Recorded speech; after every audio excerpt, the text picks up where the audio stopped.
team is live to help you do contract write-ups and fire them out, man. Whatever it is you want to do. If you're on YouTube or Instagram, you are welcome to join the actual Zoom at creativetc.io/event with a T, one T, no S's, etc. Who have we got? And if you've got a question, you are welcome to raise your hand anytime. Where did my list of participants go? There we go. We had a lot of people interested. If you are new and you think you have a deal, now is the time to come and ask for a contract write-up. I don't care if, well, I care if it gets signed because I care about you and your deal, but it's not, if I can fire off 45 contracts in the next 3 days for people, that's like, I calculated that's over 12K of giveaways. We normally charge for this. I want to help you guys get contracts out the door. And I know they're not all going to get signed. That's the nature of things. But I also know that time kills all deals. So if you have a verbal agreement or you're close to getting one, go get it, bring it back. Let's put it under contract. Or let's put it under contract so you can go send it. My DocuSign, your deal. Let's get it closed. You know what I'm saying? Welcome. Those of you new. Laura, talk with me. Yes, sir. What has it been like for you doing contract write-ups while we get started I've here? gotten a great experience coming from the finance division. I've gotten a great experience working hand in hand with clients and with Oh, yeah. Notion Tell some specifically people, when Instagram, dealing you're with missing contracts. out. So Join the we Zoom. basically see a contract from an order being received to. No, you're good. You're good. Tell some people about your history, though. You're here doing contract write-ups with us, but you came from what? What's your background that helps you to be super primo qualified to just jump in a room, help somebody get a contract written up? Okay, so my background started working as an HR and CSR officer in a corporate field. And then I moved into business analyst. So I was overseeing systems, finances. I've done finance management.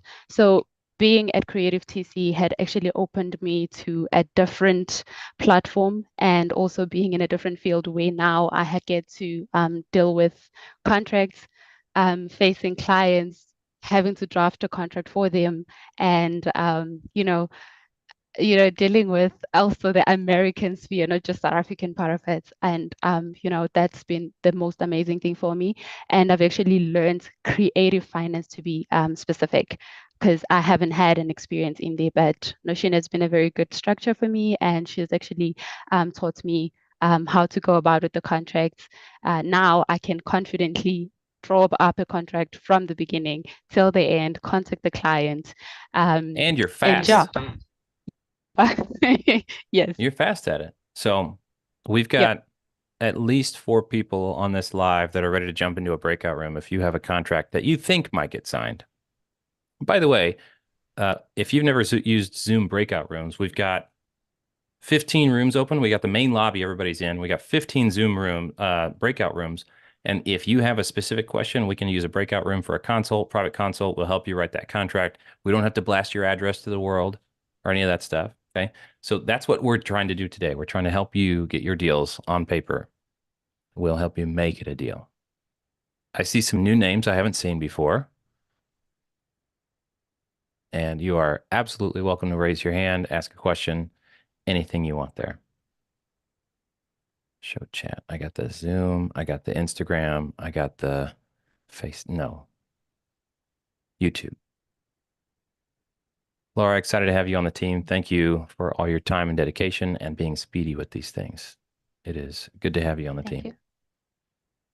Thank you. Who else do we have on our team? Let me do some more team intros. Bongi, can you tell people how dope you are? Hello, Caleb. Thank you. That's very nice of you. Hello, everyone. My name is Bongegile Gasa, Bongi for short. Some people have difficulty say Bongegile, so Bongi is good or B is good.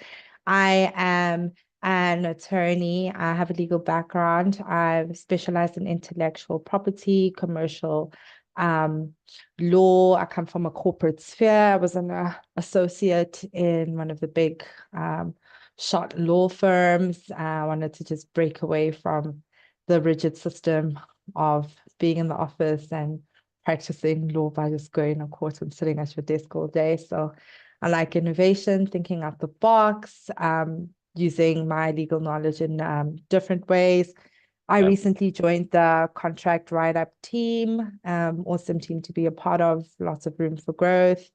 I think I bring the character of meticularity, or being meticulous to the contracts, a good oversight, a bit of a legal eye, though we must disclaim that we're not attorneys, but I Yeah. think Yeah. I mean, our team isn't attorneys, but it's nice to have an attorney on the team, right? That influences and has that thinking and that training because that's what helps us put better deals on paper, more enforceable. We've thought through the risks and challenges. And I mean, do you remember? Let me put you on the spot. You remember the three R's of any contract? This is Caleb school, um not law school. 3 hours of any contract, Caleb. Thank you for putting me on Ah, got her on the spot. All right. the Rights, spot. Is responsibilities, that rights, responsibilities, and and remedies? remedies. There you go. So I oversimplify. Listen, she's got super law degree training, and I dumb things down for people. And so the three R's of a contract, any contract, rights, responsibilities, and remedies. You have the right to buy the property. You have the responsibility to provide EMD and do your inspections within a certain time and provide notices these ways. And you have remedies in case the other party defaults. And the other side has the same sort of thing. That's how contracts work. Now, what makes a valid contract? There's a lot more to it than that, but what's inside of a contract is basically those three things for the two parties. I had a bit of a doozy this morning, by the way. The first thing, I didn't have time to bring you into this one, Bongi, but we'll do a case study. You'll think it's interesting. We've got partners on a deal that are lenders, but they also have equity in the deal through a JV agreement, and they're supposed to get all the equity partners are supposed to get profits, but there's loan balance that hasn't been paid off. And people are debating whether or not, who gets paid what when, Who's because they've liable? got Yeah. a partial sale. And I had to evaluate, write a quick payoff statement, and indicate that the financial obligations, the debt obligations, haven't been satisfied yet. So as yet, there's no profit to split. Even though you're selling the property, there's no profit to split. So parties B and C are not entitled to any cash flow based on my interpretation. Now, I'm just a consultant, I'm not an attorney, but it looks like you Mm, guys need to, reevaluate and let's have a three-way call. So that was my doozy this morning. We're scheduled for like yeah. 4 p.m. my time. Until Yeah, you've 4 p.m. my fulfilled all time the today. obligations. So you've Yeah. fulfilled all the obligations on the contract. Cannot Yeah, and execute and any stuff gets exit. messy a Right. lot. So, and that's what I'm all about is let's do all this live consultation. Like, let's break somebody's deal down. So if you have an active deal, if you have a potential deal, you guys, I'm talking to everybody in the audience. If you have one, bring it forward. We can hide the address. We don't have to talk about the address. We can use John Smith as the seller and all that stuff. And we can even fill it out live with 123 Main Street and John Smith and put your terms. You just give me the actual terms and conditions you want to do, and we'll put it on paper the right way for you. Okay. And then you can change the names at will and walk away with a contract. This is free, no obligations. Bongi's on the team. I see Tristan here on my team. We've got 3 or 4 people on my team here sitting ready and willing to go into breakout room. So if you have a question, do ask. I have a question on Zoom. Howdy, Kayla from DFW. Saw you guys just a little bit ago. Do you guys have access to business buying agreement contracts? I don't have templates for that actually, Mr. Oscar. Boy, I have a lot of notifications on my phone. Let me turn this stuff off. So, no, I don't have business buying templates because each one of those is so particular. Now, I am putting in an LOI on a brokerage. I am in discussions with another company, which is, I don't think I can disclose anything about that without giving it away. So, I'm in conversation with two potential businesses. Thank you, Pongy, by the way. Pleasure. And the thing is, I'm looking at how much cash do I give the person? What financing do I use to buy it? And how much seller finance are they going to provide under what terms and conditions? There's a lot to it. So in order to make that offer, it's not really like you build the contract well after your LOI stage, and you're going to put in multiple LOIs. Now, full disclosure, Caleb has not bought a business yet. I'm in the process of it. And so I tend to share what I learn as I learn it, and that could change as time goes on, but I tend to be a relatively cautious person overall.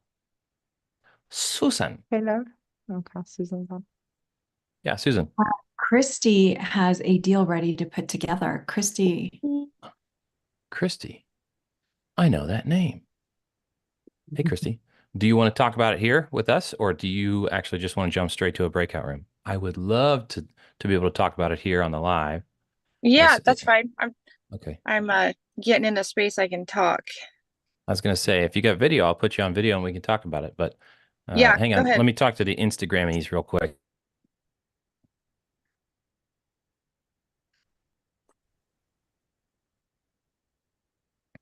Thanks. Christy, welcome. So good to have you. We've had some interesting conversations already, haven't we? Yes, for sure. This is a new project. New project. All right.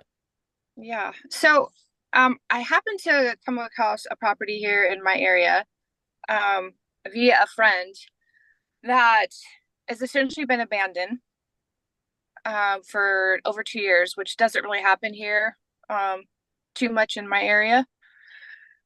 And long story short, reached out to the buyer through this friend, to the seller. They paid 3.5 million for this property 2 years ago. They then went in and gutted the property. Now it seems like if I can get all my ducks in a row, I can take over the loan for 2 million. And then we're working on like a cash portion, which I think is about 400,000. 400,000 cash. You're Yep. taking over the existing loan At balance two. of 2, and they're Yeah. going to take a loss of 1.1, or Yep. no, they're going to Yeah. Whatever what it about is. A lot. 600,000? Yeah, 700,000, I think. Well, no, she Wow. bought it at 3.5. So no, it's more than $1 million loss. 3.5 minus 2.4, and you're giving 400,000 cash too, right? No. So the loan is only 2 million left. Oh, Actually, yeah, got it. like 1.9, I think. I haven't seen the exact number. Okay. So here, this is what I love to do. I love to put up my iPad. Instagram, you're missing the iPad. So creativetc.io/event, and you can join the Zoom. So 3.5 million, their purchase price, and then the current loan balance. So you're going to give them 400,000 cash. I think so. That's the hope. That's going to put it at 3.1 minus the loan balance of 2. And you're down to 1.1 Okay. loss. Yep.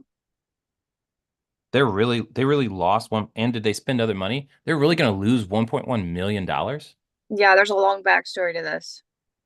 Man, I'm just learning. And I think that's it's a a crazy deal. 3% interest rate. That's fantastic for you. Do they get paid back their 1 million later over time? Any of that? Nope. Nope. She's gonna walk away. Walking away from $1.1 million. Yeah, I don't live in that world where you can do that, so Yeah. it's kind of my mind. Yeah, neither do I. Now, Robert Kiyosaki was quoted to say in one of his books, I'm so sure that he said, I've known plenty of poor people who've never lost a dime, but I don't know any rich people and I don't know any rich people who've never lost money.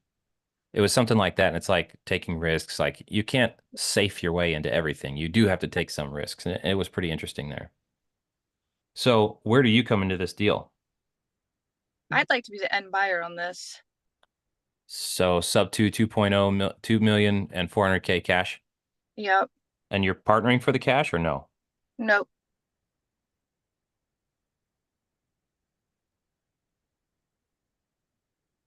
And you need to put together an offer for that? Mm-hmm. Okay. So, and you've got the Oh, address and all the particulars, because here's what we do. By the way, for those of you observing, on creativetc.io. If you don't know what it takes to put together an offer, like the information you need, especially for a creative deal, visit creativetc.io, my website, and hit the write-ups page. Now, during our little power hours here, this is all free, but you should see what information you're supposed to have on hand so that we can do a quality contract write-up. So, Okay. Christy, what information do you have so far? We have the purchase price. Yes. I'm assuming I have just about everything we need. Okay. And so when we do a purchase price like this, you guys, on a contract, guess what? It's going to say $2,400,000, and we're going to break it out into its pieces. That's going to be existing loan. Listen, if we put the basics on Instagram, you're missing my Zoom, my iPad. If we put the basics on here and took a screenshot and both parties signed it, you could have a contract. Like this could be a legally binding contract. Not that I ever suggest napkin contracts, but for the sake of illustrating you guys, you can do it this simple. So existing loan is now ideally we have a loan balance, a loan mortgage statement that we can look at, 2 million approximately. We want to make sure we say approximate or exact on these balances because the math, you have to math forward and backward on these. And sometimes it's later in the deal that you work backwards on the math to figure out how much cash actually goes to the seller. So if you say, I will pay $2.4 million, is this exact or approximate? Approximate. The other thing too is she has a year and a half of back taxes we'll have to sort through. Okay. Is that coming out of her cash? I Or had told are you paying it on top? no, well, I originally asked that came out of this cash, so we'll see. That might be negotiated, but it's about 60,000. Okay. So you guys, this is the layout on my iPad on the Zoom, creativetc.io/event. You can watch the live Zoom. Cash to seller is going to be 400,000. Now, if you didn't address the arrears, and you can see this on my screen, if you did not address the arrears, then basically anything that they owe in any standard contract is going to come out of their cash at close of escrow anyways. Oh, okay. They owe prorated taxes up to the date of closing as a standard term and condition of every contract, real estate contract I've ever seen. Some are less detailed and may actually not address it in full detail, but title companies, attorneys, everybody else is going to assume, and that's the problem. A lot of people assume, so it's best to clearly explain, I want exactly this timeline, all these pieces. So we have Okay. $2.4 million purchase price. That's approximate. We have two choices, approximate or exact, everybody. Yeah. The existing loan is approximately 2 million, and then cash to seller 400,000. Now, is that exact, the 400? Yes. Now, I'm going to illustrate something here on the iPad. We need a foundation point. We need a rock, a cornerstone for all the other numbers. If everything's approximate, you don't really have much of a deal because how do you determine something has to be solid, right? So I was looking for an exact on the cash to seller at least. So I'm going to draw a nice, beautiful rock, and that's our foundation. So this rock is our foundation. It's the 400,000 cash to seller. Okay. Everything else can be approximate. The loan balance, everything. So really it's 400,000 cash to seller plus whatever the actual balance of the mortgage is, right? If we put it in plain language. Yes, that makes sense. And that's the thinking that goes into these deals when you're trying to figure out how does the price work? How do I structure? For all you people who've ever had this question, how do I structure a creative finance offer? Well, find what's your anchor point. You're going to offer either exactly a total purchase price or exactly something cash to seller. And there's a situation that covers every one of these scenarios. I've done it where I told the seller, listen, I'll pay you your price, but I'm not bringing more than $30,000 cash to close. So which means after closing costs, we have to reverse engineer the closing costs so that we pay the closing costs and then we pay you whatever's left over. That's your cash. I don't know what your cash is going to be, but I know what my exact price is going to be. That means I don't know what your seller finance amount is going to be. And she agreed to that. I said, this is the only way I can do this deal. I'm not bringing more than $30,000 cash to close of escrow or it's not a deal for me. And the seller agreed to that. That makes sense. I feel like that will be kind of the tone of this as Okay. well. Yeah, because really the question ends up being who's got the negotiating power? It I don't see the Zoom chat. I should pull it up. Is this helpful? The frame of reference, the thinking for you guys? Oh, there's the chat. Great. Let me know. You can drop questions in the chat as well. So we've got your financial structure of the offer. The arrears is still kind of a question. If you want to be upfront and pay that, you can. But normally, if you're going to list it separately, we would either remove it from the cash to seller right now and show it as a separate item, Okay. or you could, because if you don't, it adds to it, right? Right. So here's the layout on screen again. This number is composed of 1, 2, 3, 4, anything, all the little things have to add up to the total that you got at the top. Right. So whatever those are. Okay. What else? Now you have the address. Are you wanting to jump into a breakout room and sling this out? Because you can give all those details privately in a breakout room. Sure. Yeah. Okay. Tell me more about this deal though. How'd you find it? How'd you get into it? And do you feel Um, like it's what's the chance of success here? that's a really good question. I think that this is um I feel like it's kind of a once in a lifetime fascinating opportunity. I found it because a friend of mine did a bunch of the demo on the property. Um, and then it just sat there and they actually had trouble collecting their money for the work that they did from her. So it's just interesting. It's just fast forward 2 years and there it has sat. She moved out of the area. She went to another state. But she's She's, been making the loan payments this whole time, just is behind yep, on taxes. yep. Wow. I'm surprised the taxes are not paid though, because here's another thing for those of you who haven't thought about this. Put yourself in the shoes of a lender. You've got principal, interest, taxes, and insurance. Now, taxes and insurance are technically owed by the borrower directly to the city, et cetera, the county and the insurance company. But guess what? If they don't pay those, number one, the insurance policy can lapse. If the insurance policy lapses and the house burns down and you've got a 2 point something million dollar loan out, guess what you just lost? The Mm-hmm. asset, which is the security for your loan. So every mortgage or deed of trust you'll ever see in your life is going to have a provision that the buyer must maintain insurance and that the lender or the borrower must maintain insurance subject to the lender's approval. And the lender has the right to make payments or place their own insurance on the policy to secure their own funds. They've already outlaid the funds. The asset, the house, is the security for those funds because if something goes wrong, they can at least auction it and get paid back something. Sure. So putting yourself in the lender's shoes, and I'm talking to everybody here, thinking wise, you want that protection. You want the ability to make sure it stays insured so you don't experience a loss because of somebody else's failure or incompetence.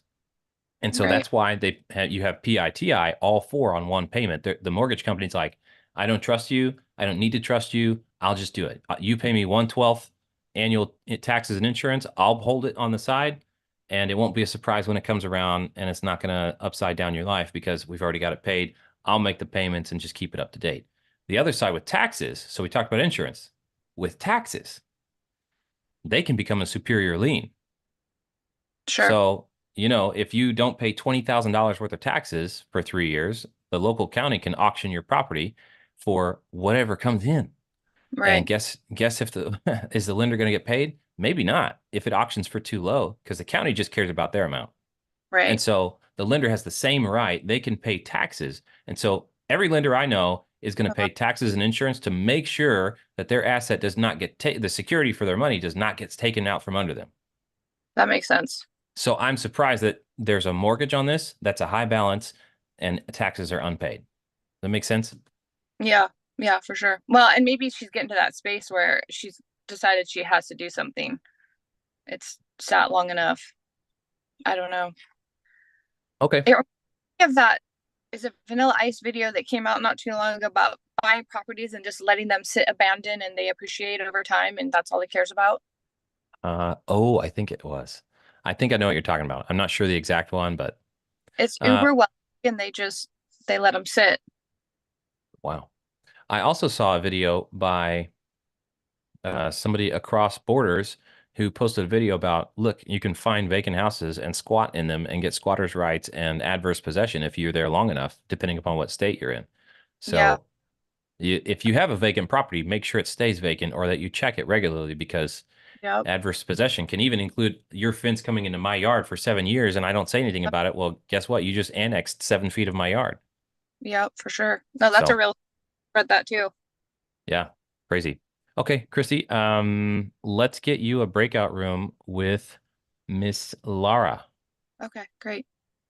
Our breakout rooms are all fast food restaurants today. So pick which restaurant would you like? Oh, actually, you're on mobile. If you click the little 4 squares, you can see the breakout rooms. You pick one and I'll have Laura follow you. Okay. Oh, We've got Sonic, Pizza Hut, Freddy's, Chick-fil-A, Culver's, McDonald's, Taco Bell, Wendy's. Wendy's. Let's do Wendy's. She's going Wendy's. Laura, you got her?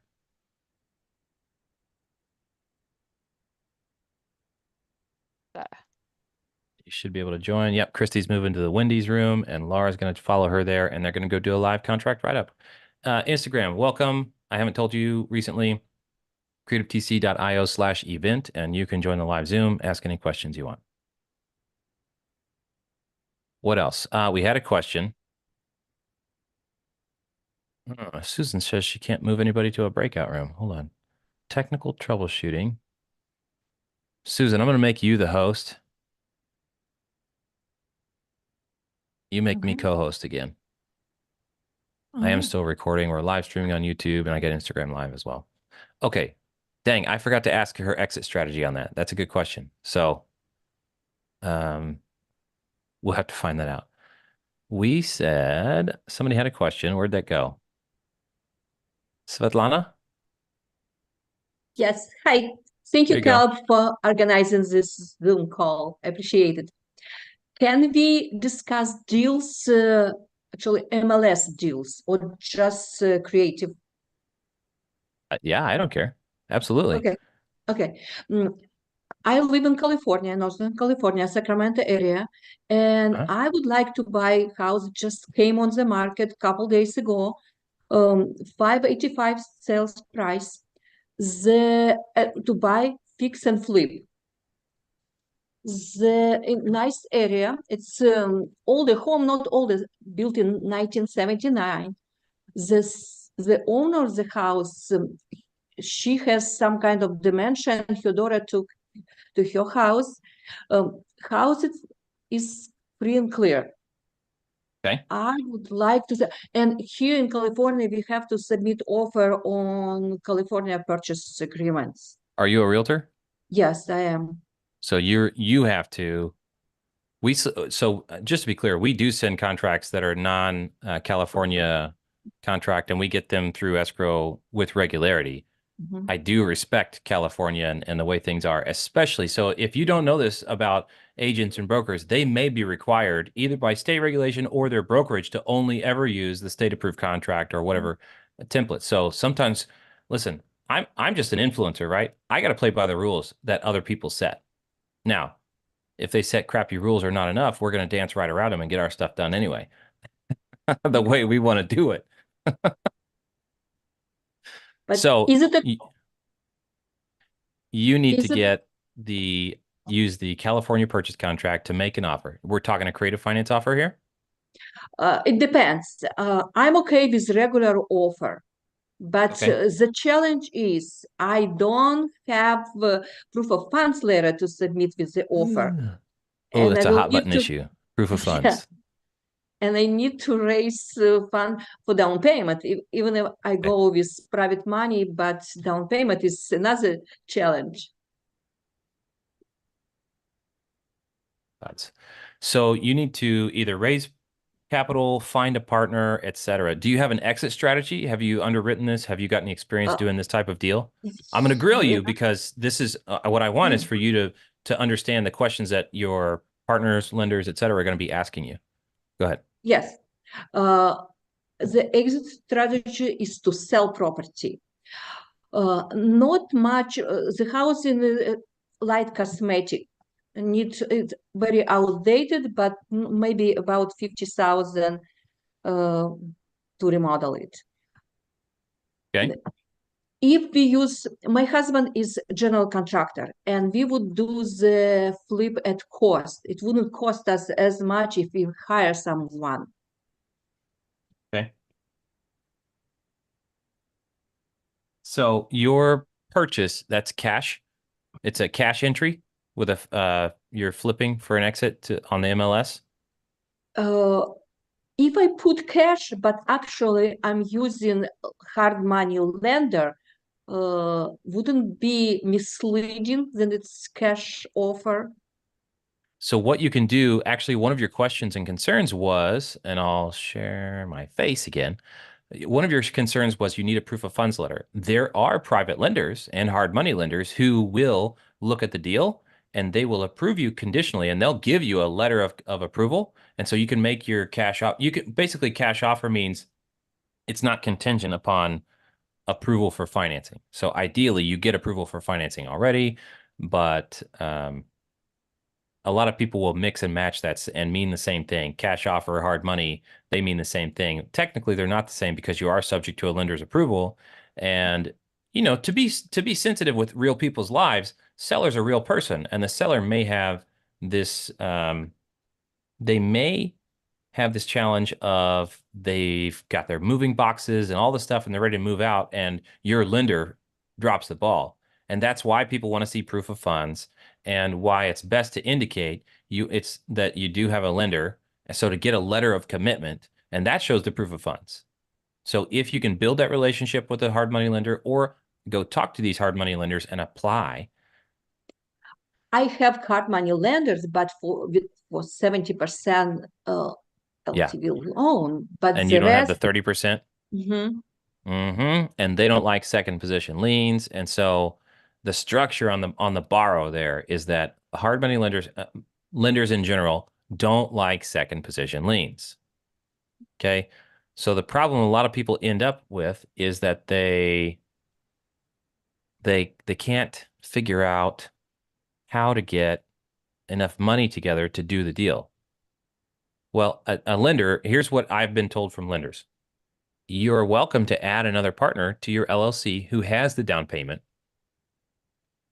if they have a non-controlling interest, for example. So like 10% interest. What I heard was the last time I talked to somebody was that if you add somebody to your LLC and they're the one contributing the funds and they have less than 10% interest in the company, then their financials don't have to be dug into deeply. Right? If they're bringing the money and giving it to the LLC as their commitment to the LLC, and you're in control of the LLC, then the lender's not gonna worry about your partner history because they don't have control to make decisions with the money at that point. it means I have to give private money partner 10% of equity. Yeah, approximately, or less than 10%, depends on your lender. So this is the conversation with the lenders is how much, if I have a partner that's bringing my down payment, because they will not let you borrow your down payment. And I sympathize with that, by the way. They don't let you borrow your down payment. So you can partner and your partner can bring the down payment. But the question is always, I got to play by your rules. What are the rules if I have a partner join me and they're the one that has the down payment? And consistently, over the 3 times I've asked, it's been your partner has to have less than 10% a non-controlling interest in the company. Usually that means less than 10% so that they can't make decisions with the money. So that when they join, it's just they've joined and you've got control of the money. Now you can pay them back and all this other stuff just the same, but it's all inside your operating agreement. So that actually can get pretty complex. What I know a lot of people do, which I do not agree with, is that they go ahead and get a private lender and just wait till after closing to record it. I'm not a fan. I'm not a fan. Because you're withholding material information from a lender. Are you going to go to jail for it and yes, you could. Are you going to get caught? Probably not. That's my concern. But it's not fair to the private money partner because I would put him in risk, right? Yeah, if you don't record their security. So another strategy is to use house B. Do you have any other houses that you own with equity that you can secure the loan with? I have my personal residence only over 1 million in equity, but That seems like a pretty safe bet to secure it. So let me pull up the iPad and let's look at that. Zoom window. I'm going to remove the spotlight so we get full screen on this because I want to talk through the scenario. This is a critical thing that a lot of people end up having the same types of questions about. So I'm glad you brought it. So if you're trying to do hard money or cash, you got your lender one. Yeah, I'll write the word lender. Do I need fatter markers? Let's go fatter with the markers.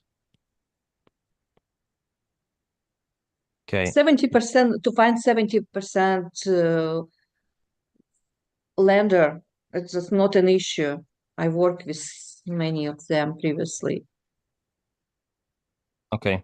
And for those of you who don't know, well, loan to value, they have their own terminology. I'm going to say LTV, meaning you have to put 30% down. You have to bring 30% cash and they'll bring 70% as a loan. That's your HML, your hard money lender. Then you still need, so that's 70% of the cash needed, and you still need 30% somewhere else. It could be you, it could be a partner, it could be a lender. This is normally a no-go. These people don't like having lenders. They don't want you to borrow your down payment. That's super not legit. For those of you on Instagram, welcome. We are doing live at creativetc.io/event. You can join the line Zoom, watch the, the screen share, etc. Ooh, Michael, can I say that comment?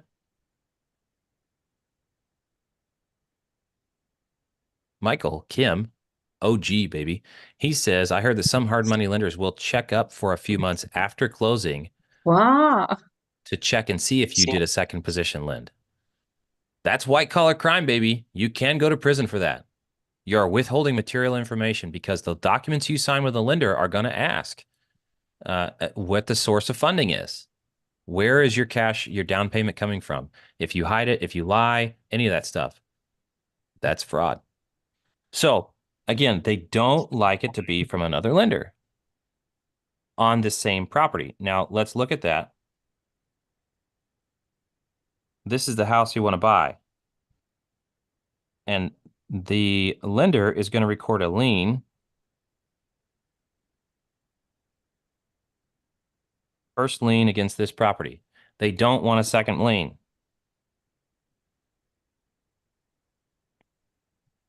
They don't want it. I can write that more times if that would help. But basically, it's off the table. You can't do that. But guess what? You can cross-collateralize. You already own this other house. And it's got a little window at the top. So what you can actually do is secure first, second, whatever lien at that point.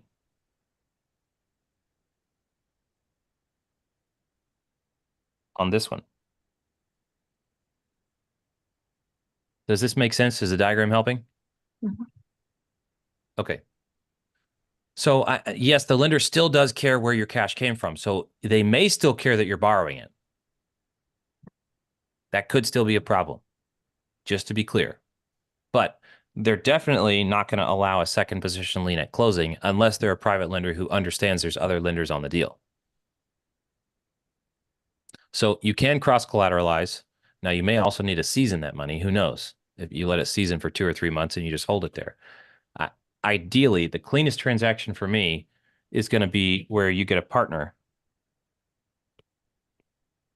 on the main deal. And you've got an agreement with them that's very similar to a loan, but they're a partner, they get preferred, they get paid first. In fact, that's the situation I'm dealing with right now. A lender has popped in as a partner on the deal, and they're selling the property, the people controlling the deal. The partner would be a non-controlling partner.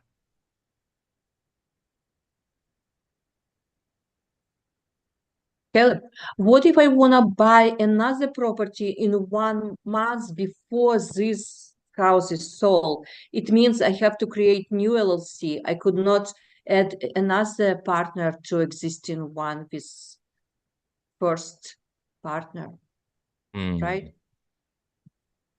Probably because well, I mean, the lender may approve you for multiple loans with the same LLC, actually. But how to deal with operating agreements?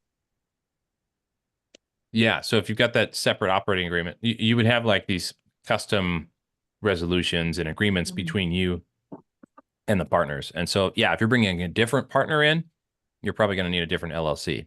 If it's the same partner on multiple deals, you could probably do the same arrangement on a per deal basis. Hang on a second. I got a visitor. What's up? Sure. Yeah, go ahead. I'm running a Zoom for another hour and a half, though, so don't cut yourself. Kids. Instagram, creativetc.io/event, and you can join the live Zoom where I've got a screen share with my iPad, etc. Beautiful art, by the way. Picturesque scenery. I'm the Bob Ross of creative finance breakdowns. So what does this do for you in this situation? With the information I've given you here, do you have a path forward that you believe you can actually work here, or have I stymied your efforts? Have I confounded you? Made life hard on you? I didn't understand the question. I'm so sorry. No, that's fine.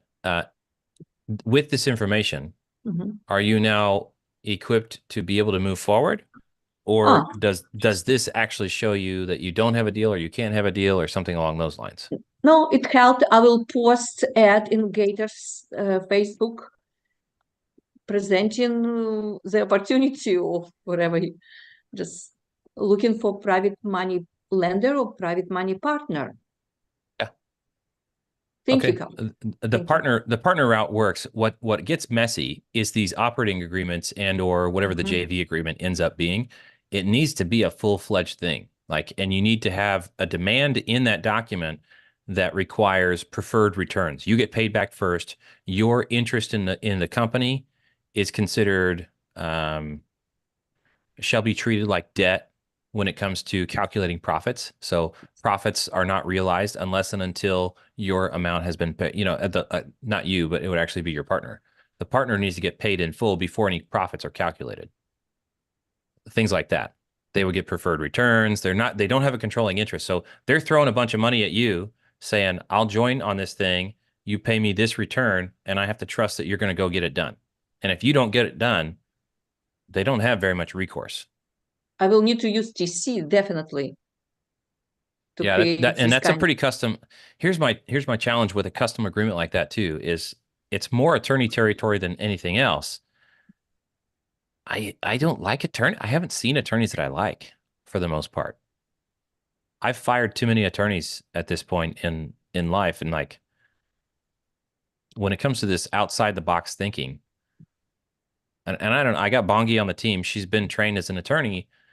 She is an attorney, and apparently attorney school just teaches you to format Microsoft Word documents with the space bar and the enter key and manually type everything, because every attorney I've ever met does that.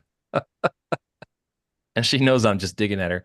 But there's this, I don't know if being in the box, the training for the formal training for attorneys, it may stymie creative thinking. I don't know. And so I'm over here outside the box trying to put stuff together, and they're very, very qualified to review and make revisions and suggestions. I don't want to discount the importance or value of an attorney. I have just, in creative finance, I have had a lot of trouble finding an attorney who understands it, who can think outside the box to get the stuff done. That's the challenge. Thank you. So what's your next step? Posting the ad. So you've got it underwritten, and you're going to show the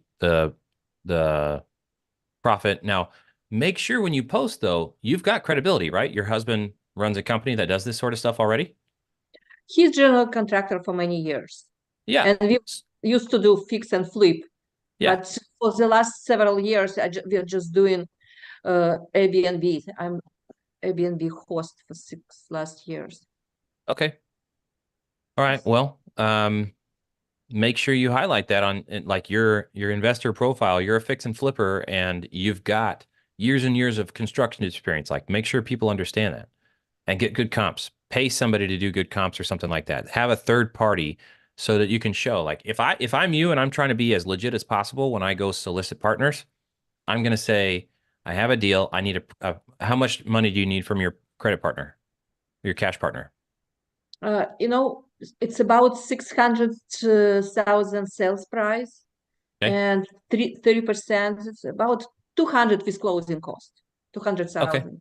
So you're looking for $200,000. Let me tell you why this is a safe bet, right? That's the angle I'm going to take. I have underwritten this. I expect to make this much profit. I will give you this return in this timeline. Here's my past experience. My husband and I have done fix and flips in the past. So we're reactivating. We've been doing Airbnbs. We're active investors. We understand the market. We understand underwriting, MLS listing. You're an agent, did you say?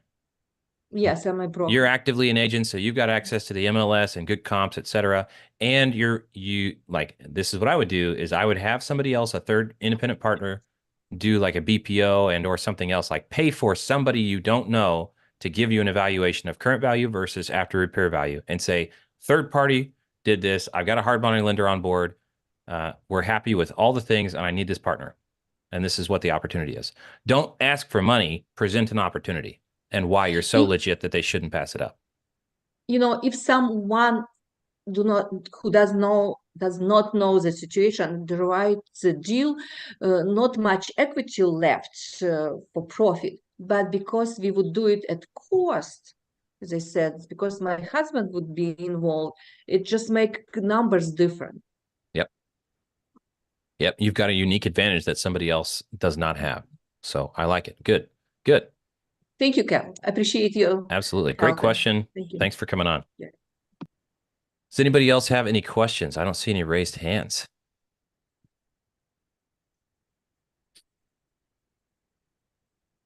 Spotlight. In other news, I have successfully received my second payment from my sellers who are paying me to buy their house, by the way. And I have a signed lease now for the same property. So I got an insurance check for $6,000 on that one. The sellers are paying me $200 a month for a year and then $100 a month for the next year after that. You should have seen people's jaws drop when I showed them the contract. I don't know if Megan's in here, but she was like, what? Are you kidding? You what? So yeah. So it's pretty cool. It's exciting. And you know, when I do my underwriting on that, by the way, when I do my underwriting on stuff, I have to assume somebody's not going to pay. Is it going to bust up the deal? Am I going to lose my shirt? Am I going to lose my shirt if somebody doesn't follow through on their side? Susan, I'll get you that write-up link. Hang on a second here.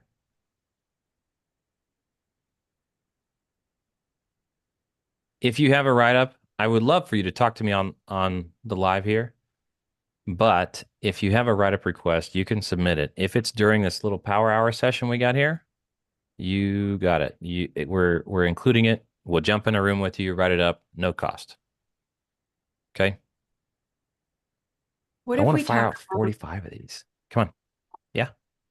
things people should look out for that actually constitute a good deal or viable deal versus one that you should really walk away from? Yeah. I mean, I've talked about mid-equity deals before, but it's worth talking about again and again and again. A lot of people want to do sub-2 deals with these loans that are like half the balance of the purchase price. And I'm like, unless you have a very compelling reason why it's going to cash flow over the top, it's probably not a deal. And you're chasing and wasting time, et cetera. So let's just take a look at, I'm actually going to take a look at my website and show you guys because we have value. Again, my goal is to give you free value here. So you don't have to use us. You can still figure out what to put, what information you need on deck in order to do one of these things. Now, if you click this link, it's going to make you pay for a write-up. If you're in the Zoom, you can come and get this and you don't have to pay for it. But the site is still good. This is creativetc.io. Under our services, we have write-up. It's a write-up consultation, okay? We'll help you get that thing out the door. So you go negotiate your deal. What's the role that you play? You go negotiate the deal. You have to find it, qualify it, and negotiate. And then there's a whole section I want you to read down below. You consult with us, and we get the contract out the door. It's a basic, simple three-step process. People bring us a lot of stuff where they're not sure if they've got a deal yet, and really you need the verbal agreement in order to throw this on a contract. Now, today, tomorrow, and the next day for these free write-ups, it's not a waste of money for you to take an idea and put it on a DocuSign and send it out. Under normal circumstances, you'd be wasting money if you don't really already have a verbal agreement from the other party. But this is pretty no risk for you guys. So, technically, our job is not to close sellers for you. We are happy to help. We're happy to run Q&A sessions, etc. But you need to get that verbal close. You need to have the structure for the deal. So if you have a potential deal on the Zoom, ask me. We will cover it. We can't guarantee signatures, obviously. We have a video how to contract write-ups work. I have a video on YouTube that shows you how to write up a cash contract in like 8 minutes or less, right? So you guys are empowered to do this all the time. But if you have a verbal agreement on a on a deal, what I'm saying on this page is if you don't have it, stop now. You probably need to go get that and come back. Instagram, if you visit creativetc.io/event, you'll have a link to our live Zoom where I'm screen sharing and you can ask questions. So again, we see a lot of deals fall apart because this process isn't followed. I'm going to open a YouTube video. Stand by. We're not going to watch this right now. I am going to get the link, copy the URL. I'm going to put this in the Zoom because this will save you a lot. This video will save you a lot of time. A lot, trust me. If you just learn to do the cash realtor and keeping it before you go chasing creative. Now, depends on who you're marketing to. You can market directly to creative opportunities, but I still say you still need to disqualify cash realtor and keeping it. I don't care if you know it's a creative deal. I care that the seller knows it's a creative deal or not. Okay, that's the concern there. Welcome on Instagram, creativetc.io/event, and you can join the live Zoom and ask questions there. So you're going to need the address. Duh. Let's go through that. What do you need in order to be able to write it, send an offer? The property address. Ideally, you have the legal description and APN. I want you to understand your entry and your exit strategy. You can't just speed into a curve not knowing what's on the other side. You slide off the track. Your entry determines your exit. And ideally, if you're going to put something under contract, you have at least 2 exits. Hopefully both very profitable, but one at least needs to be a fallback where it's like, okay, I could live with that if it went that direction. And by the way, for those people who are expecting to do wraps, I know a lot of people who are sitting with wraps for 3 to 6 months before they get sold. If you don't have a budget for 6 months of carrying costs and you're planning on doing a wrap, you better be careful. Your underwriting needs to take an adjustment. So an understanding of your entry and exit strategy will help you with the underwriting to make sure you've got the deal set the right way. Okay, you need names of the entities and email addresses. Now, I almost always insist on an email address and not a shared one. And here's why. Our contract and a lot of contracts allow for notices with a capital N to be sent via email if an email address is provided. So guess what happens if you don't get the person's email address on the contract? I don't care if you send it via DocuSign and they sign it. If you don't collect their email address as valid contact information, you can't send an official notice to that person via email. And then you're stuck with snail mail, certified mail, etc. for any actual technical notices you need to send somebody if they stop performing or you have problems or you want to make changes. So what a pain. Now, we covered this earlier on the iPad, the price. What you need to understand is the price structure. And I'll put the iPad back on screen and we'll look at that again. Remember, your total purchase price in this example, 2.4 million. I want you to know a couple of things. What's the total purchase price and what is it built from? So in this one, we have an existing loan of 2 million, cash to seller 400,000. And the other piece is I want at least one of those things to be exact. And if you're going to take an existing loan, you know what else I want you to have? A copy of the mortgage statement. ideally. Something so that we can reference on the purchase contract. It's loan number 1234 with Arvest Bank or whatever. So there's no mistaking which loan you're agreeing to take sub two. And if there are multiple, guess what? You need to list them all. I've seen people do mortgage and solar and water liens, 3 liens that they're taking sub two. We called each one of them out and it was fine. And if something else popped up, surprise, hey, here's another loan. Well, the buyer has not agreed to take that sub two and we've documented it well. So we can either renegotiate or the seller has to pay it at close of escrow. Now that's the price. It's the total minus any existing liens, cash to seller, etc. Depends on how your contract is structured, but EMD is not separate from the purchase price. It is a deposit toward the purchase price. Some contracts are structured in a very confusing manner. Please note, earnest money is part of the purchase price. Also, earnest money, here's another contentious thing some people will freak out about. Earnest money is not consideration, quote unquote consideration. Consideration is you promising to pay $600,000 and the person in exchange for the person giving you the asset. You're promising the consideration. Earnest money is not consideration. You don't have to put $1 earnest money on a contract to make it valid. You can put 0. In fact, I've got a separate video on this, but a court ruled that someone's failure to deposit 1% of the purchase price did not invalidate the contract. Because the seller wanted out. The seller wanted to cancel a contract on somebody who did not deposit their earnest money.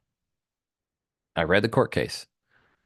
The buyer didn't back out. The buyer didn't cancel. The buyer intended to close.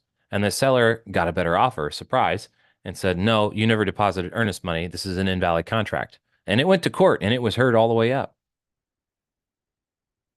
And the judge said, no, an inconsequential amount, 1% of the purchase price is not enough to invalidate the contract. Somebody's non-performance on a small amount of money does not invalidate the fact that you already do have a valid purchase contract. If you wanted that person to submit the money and there was a timeline associated with that and they didn't submit during that timeline, great. Now you have a default on the contract for which you have to send a cure notice and they have several days to cure. Unless and until they default and fail to cure, you have a valid legally binding contract. Squirrel. All right. I can get back on track. So if you're doing a sub two deal, I want you to have a copy or a picture of the mortgage statement. If you can't build enough rapport with the seller to get a copy of their mortgage statement, now I know some people are so disorganized they don't actually have one. That's a separate issue. But if you can't build enough rapport with the person to get a copy of that, you probably haven't got a deal yet. The chances of them signing your purchase contract and or following through are pretty low. In my experience, if you can't get a copy of their mortgage statement, now if they're in arrears and they've got all this other stuff going on, I've had people turn in a false mortgage statement, by the way, one edited or fabricated. So you still have to verify the validity of the balances. You need to understand next, what kind of loan is it? Dennis says, I got in late. Is there a way to get a recording? Yeah, it's live streaming on YouTube, so we should have the whole thing. Listen, you guys, we have staff members and breakout rooms, and if you have a contract you want to write and you don't want to put it directly on the public thing here, raise your hand and talk to one of my team, and we'll take you into a breakout room, write your contract privately with you, and fire it off. Let's get these 45 out there. Spread the word, by the way. If you know anybody like who's ready to sling an offer, let's get it. So if you're doing a sub two deal, I want you to have a copy of the mortgage statement. If you're doing a sub two deal, I want you to know what kind of loan it is. That has a lot of implications on how the deal can or should or has to be done. If you have a VA loan and you're not in the state of Texas and you want to buy it sub two or on a wrap, my team is going to question you real hard. We're going to grill you on why are you not doing this as a contract for deed? Why in all caps? Why would you do this anything other than contract for deed if you have a VA loan? There are several reasons, but I want you to know to have made an informed decision and to choose the right path. Most times, the least risk is with a contract for deed. Is it the simplest or most straightforward? easiest to understand? Not necessarily. And so if you're working with somebody who it would just absolutely blow up the deal to try to explain this different way of doing the deal, I understand. Let's not do that. But does anybody here, not on my team, know why I advocate so strongly for contract for deed on a VA loan?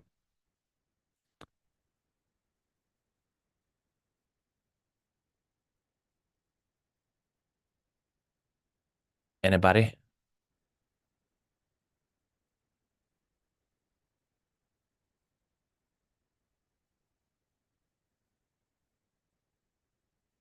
All right, that's fine. We got a no. I was going to say I can wait.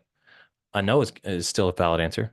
So the reason is that what is it? The Department of Veterans Affairs determined that a installment sale on something like a contract for deed, wherein the deed is not actually transferred, they do not count that as a transfer or as that's an exemption for the purposes of enforcement of due on sale. Let me find that and I'll put it on screen.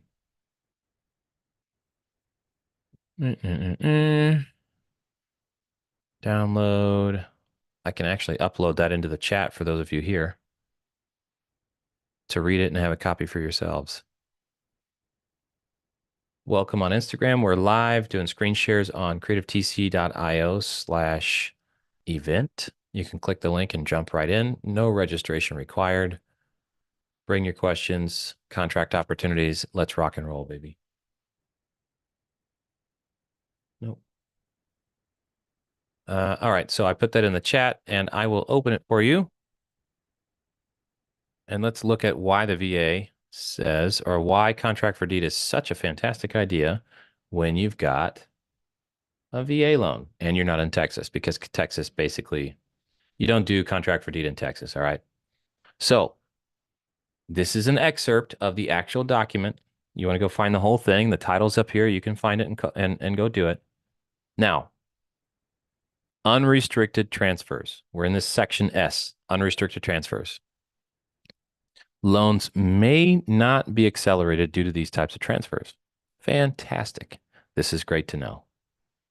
Now, if you get a second lien, if you do another loan for like household appliances, a transfer on the death of a tenant, a joint tenant, sorry, one of the owners, and their interest transfers to spouse or children, a lease of 3 years not containing an option to purchase, transfer to a relative, blah, blah, blah, blah, blah, blah, blah. Lots of these things. And we keep going down.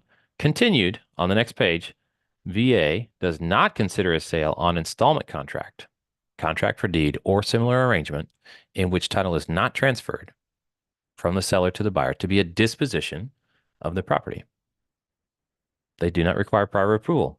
So we're on unrestricted transfers where loans may not be accelerated due to these types of transfers. And at the conclusion, these are not considered to be a disposition. So my plain language understanding of their own publication says, why? Why, oh, why would you ever do a VA loan without doing it as a contract for deed? There are reasons. There are some reasons. If you've got a real sketchy seller and you think they're going to do weird stuff and try to change things on you later on, yeah, let's get the whole thing out of their name and not have to deal or worry about them. Okay. But most times, I think the contract for deed is the lowest risk route, because if you can tell the seller there's practically no risk of due on sale, guess what? You just reduced most of a lot of people's worries. If they're already agreeable to the idea of a sub-2 deal, and you can show them that you've all but eliminated the risk of due on sale, primo. Why not? Now that's on the buy side, the A to B, but on the B to C side, how do you sell it on a contract for deed? You can do an A to B contract for deed and a B to C contract for deed, but buyers have problems. I want the deed. I want title. All right, well, do you want risk of due on sale? No. Okay, so this is the way we're going to do it. Like, you have to have that hard conversation. Okay. Yes, it is a little bit harder to sell on a contract for deed, I think. But only so much as you're scared of having that conversation and helping it make sense to some people. And some people will just outright say, no, if I don't get the deed, even if I'm buying it on seller finance, if I don't get the deed, I'm not doing the deal. Okay, I'm sorry, you're not our buyer. And you have to live with that. You have to understand, as the middleman, as the wholesaler, as the investor in the middle, you have to understand that certain people are not going to be your buyers, and that's okay. For those of you who just joined on Instagram, we're live on creativetc.io/event. You can click and join the Zoom. I've got a screen share, and we're talking through Q&A things. Live contract write-ups if you want them in breakout rooms. I've said a lot of stuff. I feel like I'm monologuing. In the audience, what questions do you have so far?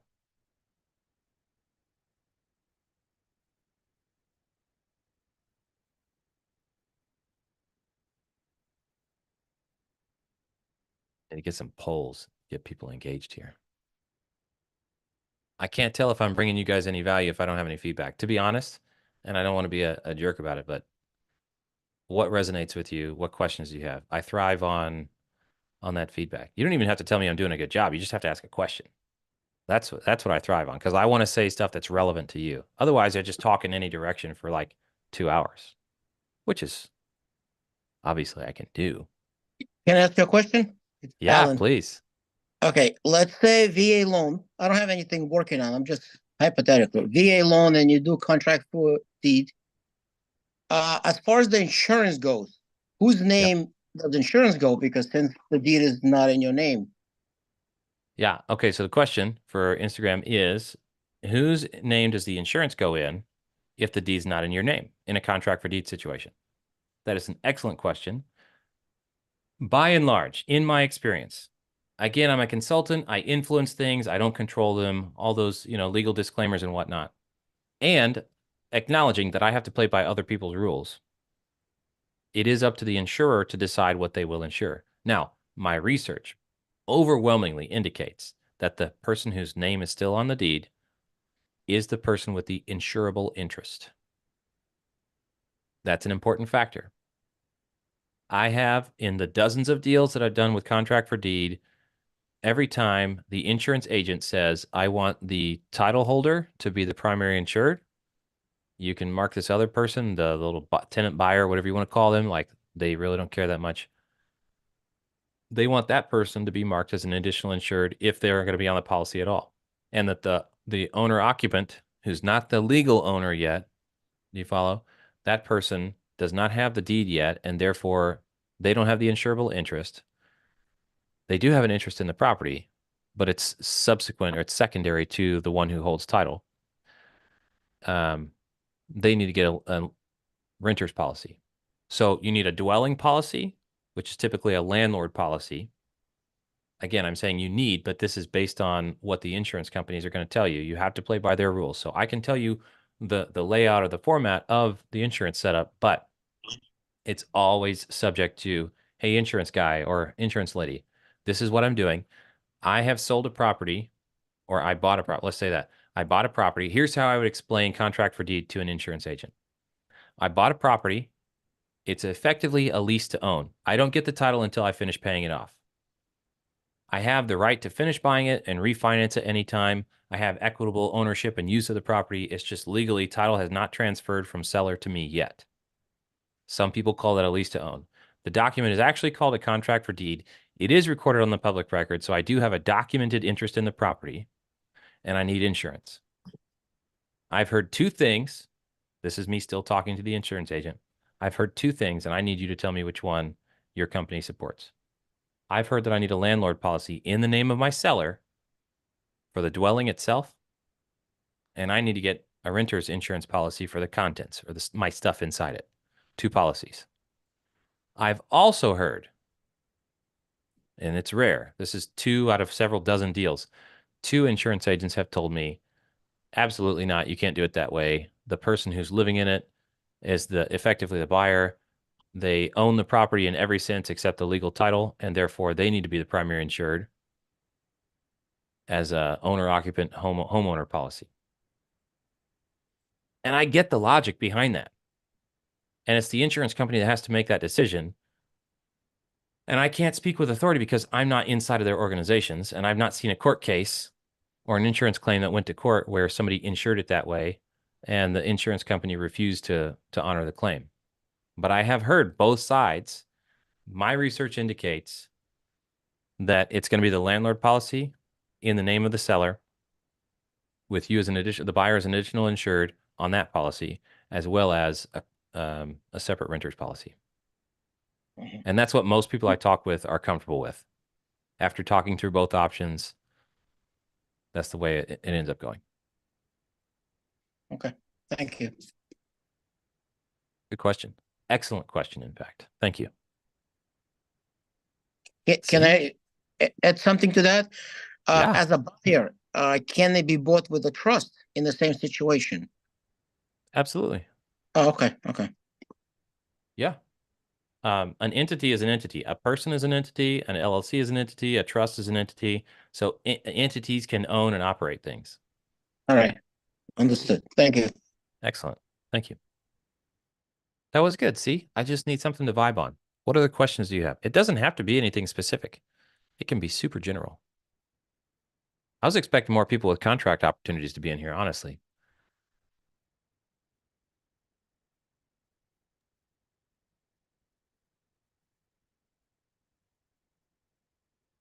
What about probate? Or I shouldn't say probate, but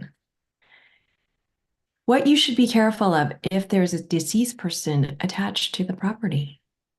Yeah, those are fun. Those are real fun. So probate issues. Probate properties. Welcome Instagram, creativetc.io/event, and you can join the live Zoom, ask questions, etc., and see screen shares when I do them. We got the question, what to watch out for with probate deals.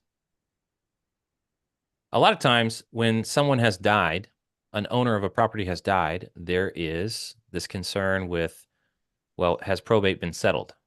Because I tell you what, people come out of the woodwork at really inconvenient times to make claims on the property. Now, I'm not the biggest advocate for title insurance overall, but there are certain situations where I'm like, no question, I'm throw the money at the insurance policy and call it a day, right? I'm not going to dig any deeper. So if it's a probate case, if somebody has died and they had heirs or a will or anything, like, no, if somebody has died, I want title insurance. If there's been a divorce, I want title insurance. If there's any evidence of tomfoolery or inconsistent chain of title or any of that stuff, title insurance, 100%. I know there are attorneys in Texas in particular who do creative finance deals all day, every day without title insurance. Just, they don't even offer it. They don't even tell you. You expect that you're getting title insurance because that's just what you do on deals. And then you hit the closing table and you have to sign this thing that says it's a waiver of title insurance. And you're like, wait, what? I knew somebody who closed multiple deals and it just never occurred to them that those multiple deals they had closed in Texas did not have title insurance. I said, well, they're like, should I get, can I do this type of loan? Does it matter? Because I can't get title insurance. I said, how many deals have you bought sub 2 in Texas already? And they're like 4. Are you confident you've got title insurance on those? Well, I thought so. I closed them with so-and-so.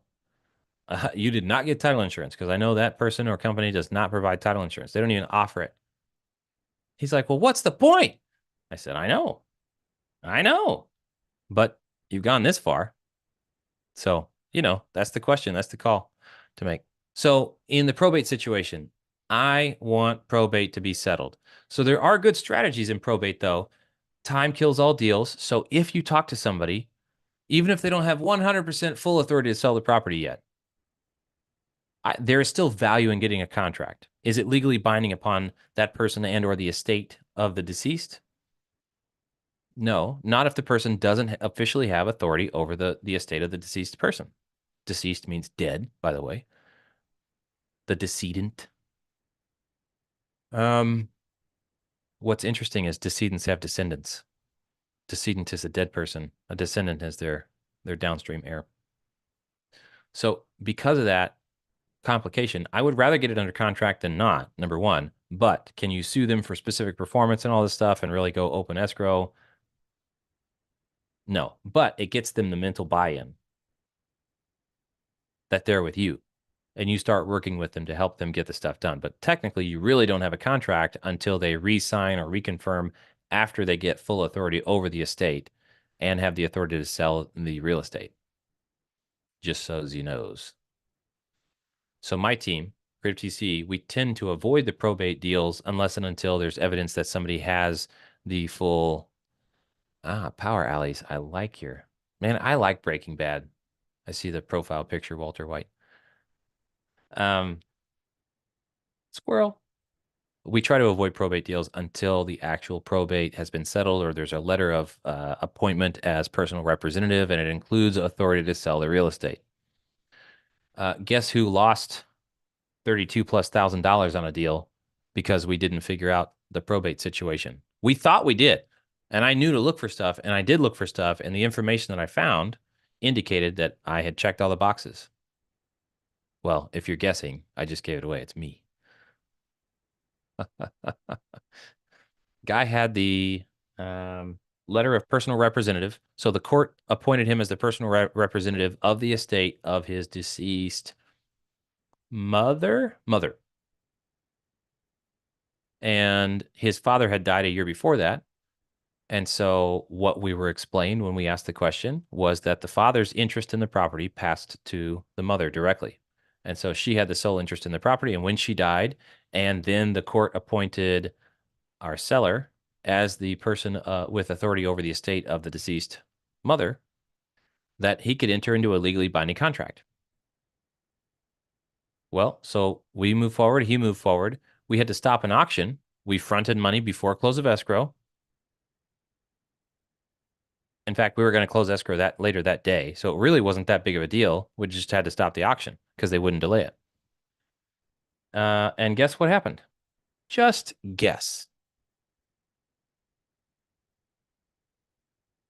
Title company comes back that day after forwarding the money for us and says, oh, hey, actually, we can't close on this. What do you mean? I just sent $32,000 in change to stop the auction. What do you mean you can't close on it? Well, apparently he never got letter of personal representation for his father. What do you mean? The father died and his interest passed to the mother. And then she died and he got representation for her, which is for both, right? Like, this is what makes sense in my head. This is what I've been told. And everybody, including the title company, was on board with that logic. But no. Title company said, I got to go back on that because it turns out the way they held title was tenants in, I don't know, I don't remember if it was in common or severalty, but whichever way it was held, because I'll almost always get confused on those. Whichever way it was held was you have these two people, they have interest in the property.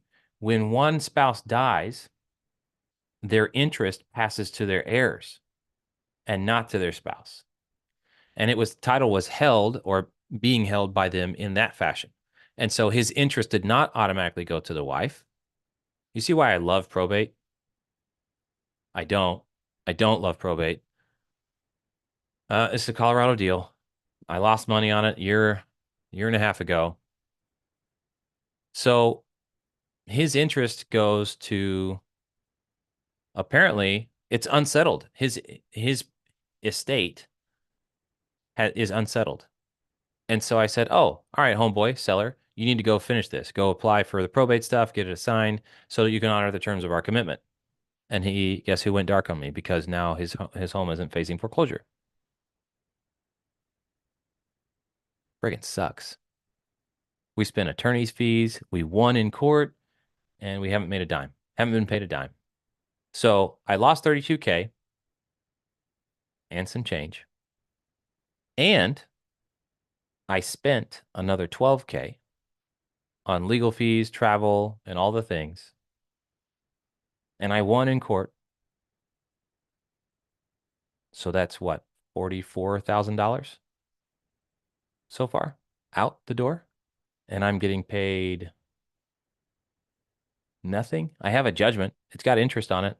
But unless and until he sells a house, I'm not getting paid. And who knows? I got to watch that and make sure that the judgment stays live, active, and maybe it has to be renewed and doesn't fall off. But like, that sucks. So I got a sore spot from probate, but in general, before that, I still, probate was not my jam.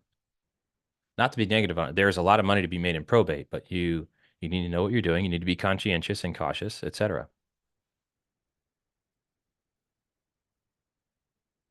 Hey, Instagram people, we're live on creativetc.io/event if you want to join the Zoom. So far, I'm monologuing, but I'm ready to write up some contracts for people. We did a breakdown of purchase price and things like that.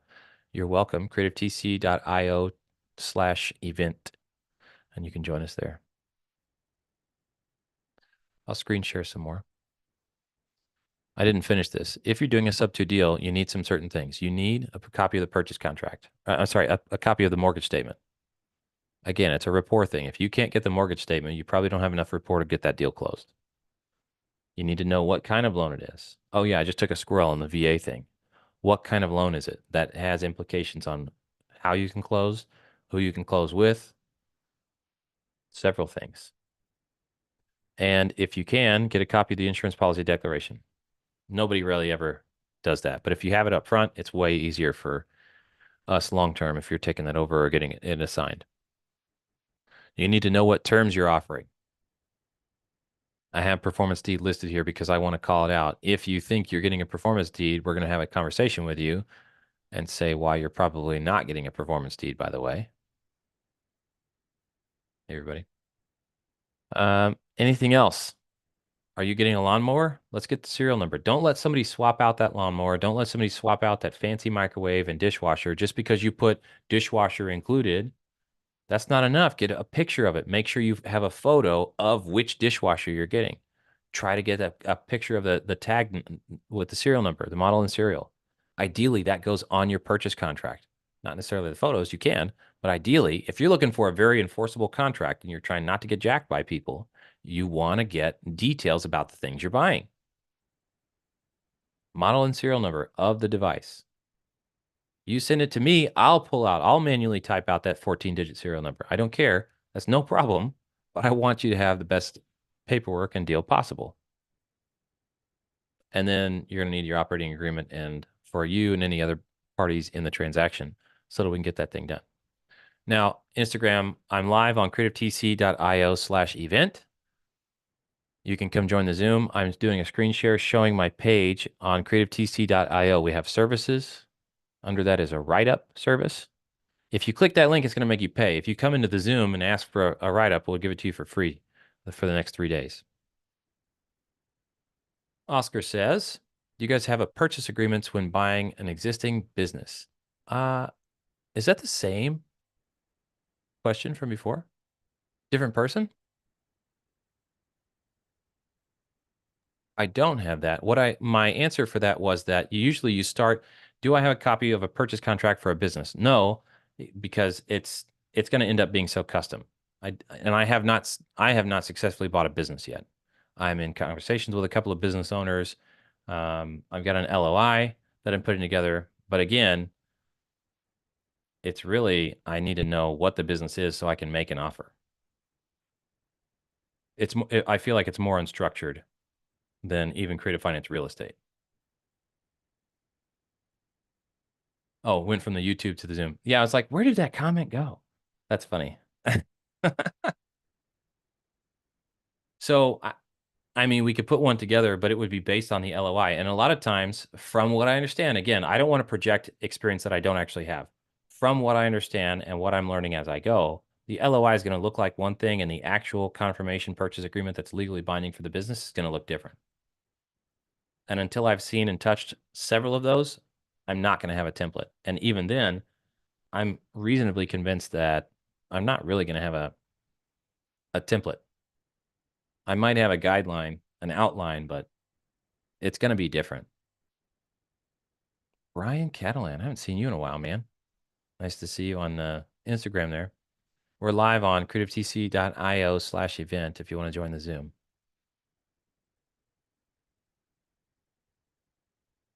No questions?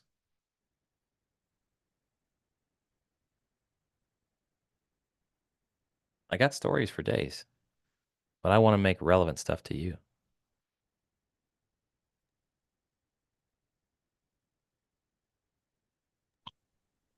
what about the cause for worry for due on sale and if it does get called? Because we touched on it on due on sale with VA loans earlier. Yes, if you do a VA loan as a contract for deed, you've effectively, I can't 100% say it, but you've effectively eliminated the due on sale risk. Okay. That's one big piece. But what if the due on sale does get called? I mean, what if? We've And for solved any for several deal. people. Yeah, for any deal. We've solved it for several people. In fact, we've got a due on sale remediation service, and we've got a testimonial for somebody that we've helped there. So if that helps you to talk to a seller to say, listen, it can happen. It's rare. It's like a shark attack. Technically, sharks are scarier, but what I go to is this. Sharks are scary, but pigs kill people more people than sharks. So, right, let's not get this out of proportion. Yes, a due on sale is a risk. But are you the type of person that only swims in ponds and never the ocean? Right? Are we okay to go take a swim in the ocean and take a risk of getting bit by a shark? We're not going to die, right? So check out Creative TC's due on sale remediation page. One of my team, when you grab the link for that, I think it's under services. Check that out. Watch the, like, I don't know, 70-second or something like that testimonial about somebody where we came in to fix the problem for them. There's like 8+ different ways to handle a due on sale. Oh, there it is. So creativetc.io/services/due-on-sale. There's a testimonial right there on the page for somebody I've helped solve a due on sale. So let's talk through some of the options. If you get due on sale called, what are some of your options? You can sell the property. That's not the most favorable. You can sell the property and just put it on the MLS, sell it to get it paid off. Okay, that's an option. You can refinance. I'm not saying you can do every one of these in every situation. I'm saying these are the potential options. So you can sell, you can refinance, you can ignore it and hope it goes away. Not the best strategy, but it has worked for some people. You can call the bank and try to negotiate out of it. Some banks will say, "Oh yeah, you are a qualified borrower. Yeah, we're good. You actually don't pose a risk." Now, the likelihood of that is low, but it is a valid strategy and it has worked for some people. That's 4. Number 5, you can assume the loan depending upon what type of loan it is and who holds title. You may be able to actually just assume it from that point forward. It's not a deal breaker necessarily. Okay, that's 5. You can deed it back to the seller and take it on a lease with the option to purchase, where the option is for the remaining balance of the mortgage. You can deed it back and buy it back on a contract for deed. Some of these strategies are not viable depending upon the loan. FHA tends to be the most restrictive, by the way. Commercials right up there with it, if not more. That was 6. I know there's 1 or 2 more. Oh, that was 7, actually, because the lease and the contract for deed. And then you could deed it back to the person and switch it to a trust. So there's number 8. I've seen people do unrecorded agreements. They deed it back, record the deed back to the seller, and then they have the seller sign a warranty deed back to them that they just hold unrecorded. There are strategies to help improve the security of that, and depending upon what state you're in, again, each one of these strategies has so many variables. Depending upon your state, it's possible that you're not allowed to go unrecorded for more than 30 days with a transfer instrument like that. So I want you to be careful with just thinking, "Oh, I heard about this strategy, I can go use it." No, I'm aware of a lot of strategies, but I don't assume I can use any of them in every single circumstance. I'm going to check it. I'm going to check it with online research. I'm going to check it with multiple AIs. I use ChatGPT just like everybody else, but another one I like is Claude, Claude.ai. I like that one a lot. It gets answers wrong a lot too, though. You got to check Claude, but I like its style better than ChatGPT. I'll ask it questions though, and it'll come back with an answer that's apparent. It's readily apparent that it's self-contradictory. And I'm like, "Claude, you just said and it's like, "Oh, you're right. You're absolutely right. I'm so sorry. Let me fix that." And I'm like, "How much can I trust you?" So, you got to be careful. But you got to research from multiple angles to make sure that you're legit. And I will be the first one to say, an attorney is a great resource if you know what you want to do and you have it proposed. If you only know what you want to do or the direction you want to go, and you're looking at a real estate attorney or somebody else to help you put that creative finance idea into an enforceable contract, they're going to be slow and they're going to have trouble thinking outside the box. That is consistently my experience. However, the best way, McDonald's had it right. That was one of my first jobs. Actually, that was my first W-2 job. They had this thing and it was called Aces in Their Places. In my experience, an attorney is not an ace in their place trying to generate creative finance sales contracts and fulfill all that stuff. They're just not. And that's okay. That's okay. That doesn't mean they're incompetent. Aces in their places means you get somebody like me, a transaction consultant who understands the variables and the options, but may not know some of the state specifics, like down to the local level. Guess who does? The attorney, right? They have value.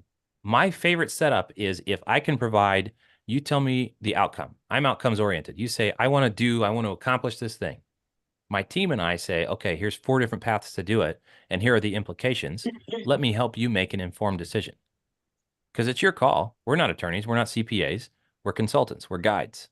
We give you information and you make decisions. Now, we put all that together and we take that preferably to an attorney who's like, A-okay, or you know what? I would change it this way. Here's a risk that I see for you.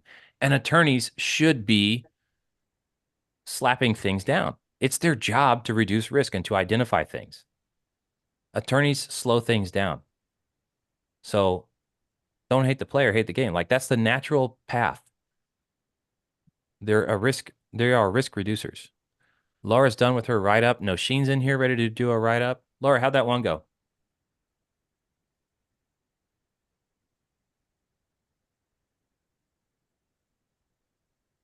Did I lose you? Her screen is dark. So, oh, No, Sheen, did you do one? I did, Can I put you on screen? of course. I love No Sheen. Where did she go? There we go. Add spotlight. Everybody, this is No Sheen. No Sheen, this is the world. Hello, world. Instagram. I see there's still several of you on there. creativetc.io/event with no S. Event, and you can join the live Zoom. You can see screen shares. Beautiful. No Sheen is here with me. We do contract write-ups all day, every day. Tell them a little bit about, I don't know, about the deal you did, what you bring to the table, why contract write-ups, and in your experience, what sort of feedback have you received from people? Okay, so just a little background in terms of the experience that I bring. I've worked in corporate for 6 years. My background is actually in supply chain and logistics, but I have additional certifications in value stream management, project management, inventory management, a couple of others. The skills that I bring were transferable from that industry. When I started here, I got into contract write-ups and I loved it and I took to it, and there is a specific logic or thinking around contracts, and once you nail that, you can draw up contracts for pretty much anything. And Caleb and the rest of the team has been such an amazing resource in terms of my learning and growth. Why contracts, but more specifically, why contracts with Creative TC? We're thorough. We think through deals. We make sure that we think of the things that you don't necessarily think of to make sure that all parties are covered in a transaction. So we'll ask the necessary questions, we'll consult, and we also provide a specialized or tailored service where we will help you through each step of either the contract write-up, or if it moves to transaction management, we can meticulously manage that process to de-risk transactions as much as possible. And also fight or inquire on your behalf where necessary. Do a lot of that. Yeah. So I would say it's very useful to have Creative TC at your side for your deals. And I really haven't tried to. I've been pitching people more than the company, but it is a fair point. A company is made of people, and we've picked and recruited and brought on excellent people because, I mean, no Sheen. I just did this assignment with the team, right? Did I grade nicely? No. No. I'm like, you can't send out something with a comma in the wrong place. Guys, that's how much attention to detail we have, and we bring that to your contract write-ups. We care about this stuff because it could affect the enforceability of a contract. And that could mean the difference between you getting $0 and wasting time and money, actually negative dollars because you spent time and money, and actually getting a deal through and getting your assignment fee. It matters. It's there. Like, let me just read. We've got a client success thing. We've got a chat. Most recently, so-and-so had a good experience, said we're very organized. His transaction manager was Megan. She was good and got on the phone anytime they were confused about something, and she made everything go smoothly. I mean, I get a couple of those chats every day where Ilza on our team is calling after deals close. She's calling and saying, hey, what feedback? We are jealous for your feedback, even if it's negative, because if you send me something negative, I'm not going to take it personal. I'm going to say, thank you so much. Now I have an opportunity to make a change and fix things. And how often are we changing contracts and paperwork around here, Nosheen? Yep, very frequently. And it's a team effort, you know. If anyone spots anything on a contract, we'll say, hey, we should be considering X, Y, and Z. If there's something that we encounter on a deal that we realize, hey, we should actually put something like this in our contracts to prevent something like this from happening again, or to make sure that all parties are covered, we'll do it. So it's a continuous improvement mindset. Yeah. So we have, again, you guys, our contract is updated almost weekly, sometimes every 2 weeks or so, as we see a better way to put something, right? I love it when attorneys say, your contract is terrible. I'm like, okay, let's talk through it. That's basically a free consult for me with an attorney. And again, I value attorneys' opinions, right? I think it's really wise for somebody to take on a set of counselors, like a presidential cabinet that has opposing viewpoints. What good is it if everybody agrees all the time? Let's see some difference of opinion. You guys hash it out and let me just kind of observe, right? So I like it when somebody says your stuff is crap. Okay, cool. I don't believe it's crap, but if you do, I'm open. Let's talk about it. And every once in a while, somebody makes a really good point. I'm like, yeah, that's fantastic. You're right. And they're all like off put, like, that's not how people are supposed to react. I'm like, yes, it is. Most people just don't react that way. It is how people should react. So doing things right matters a lot to us. In fact, our core values: take initiative and be resourceful, advocate for the client, be relatable, lead with value, and exhibit attention to detail. And I promise you, we hire and fire by those core values. We do. So we bring that to your deals. You guys, you're killing me with no questions. Thank you, Nosheen. I have question. Go ahead. How successful are novation agreements with MLS listings? Ooh. Okay, let's classify. So we play this game. See how I squirrel so fast? We play this game. I call it the bomb game. The game is actually, if you're doing team building, by the way, the game is called Keep Talking and Nobody Explodes. I love the game. Keep Talking and Nobody Explodes. Fantastic game. We play this game because it forces you to communicate well.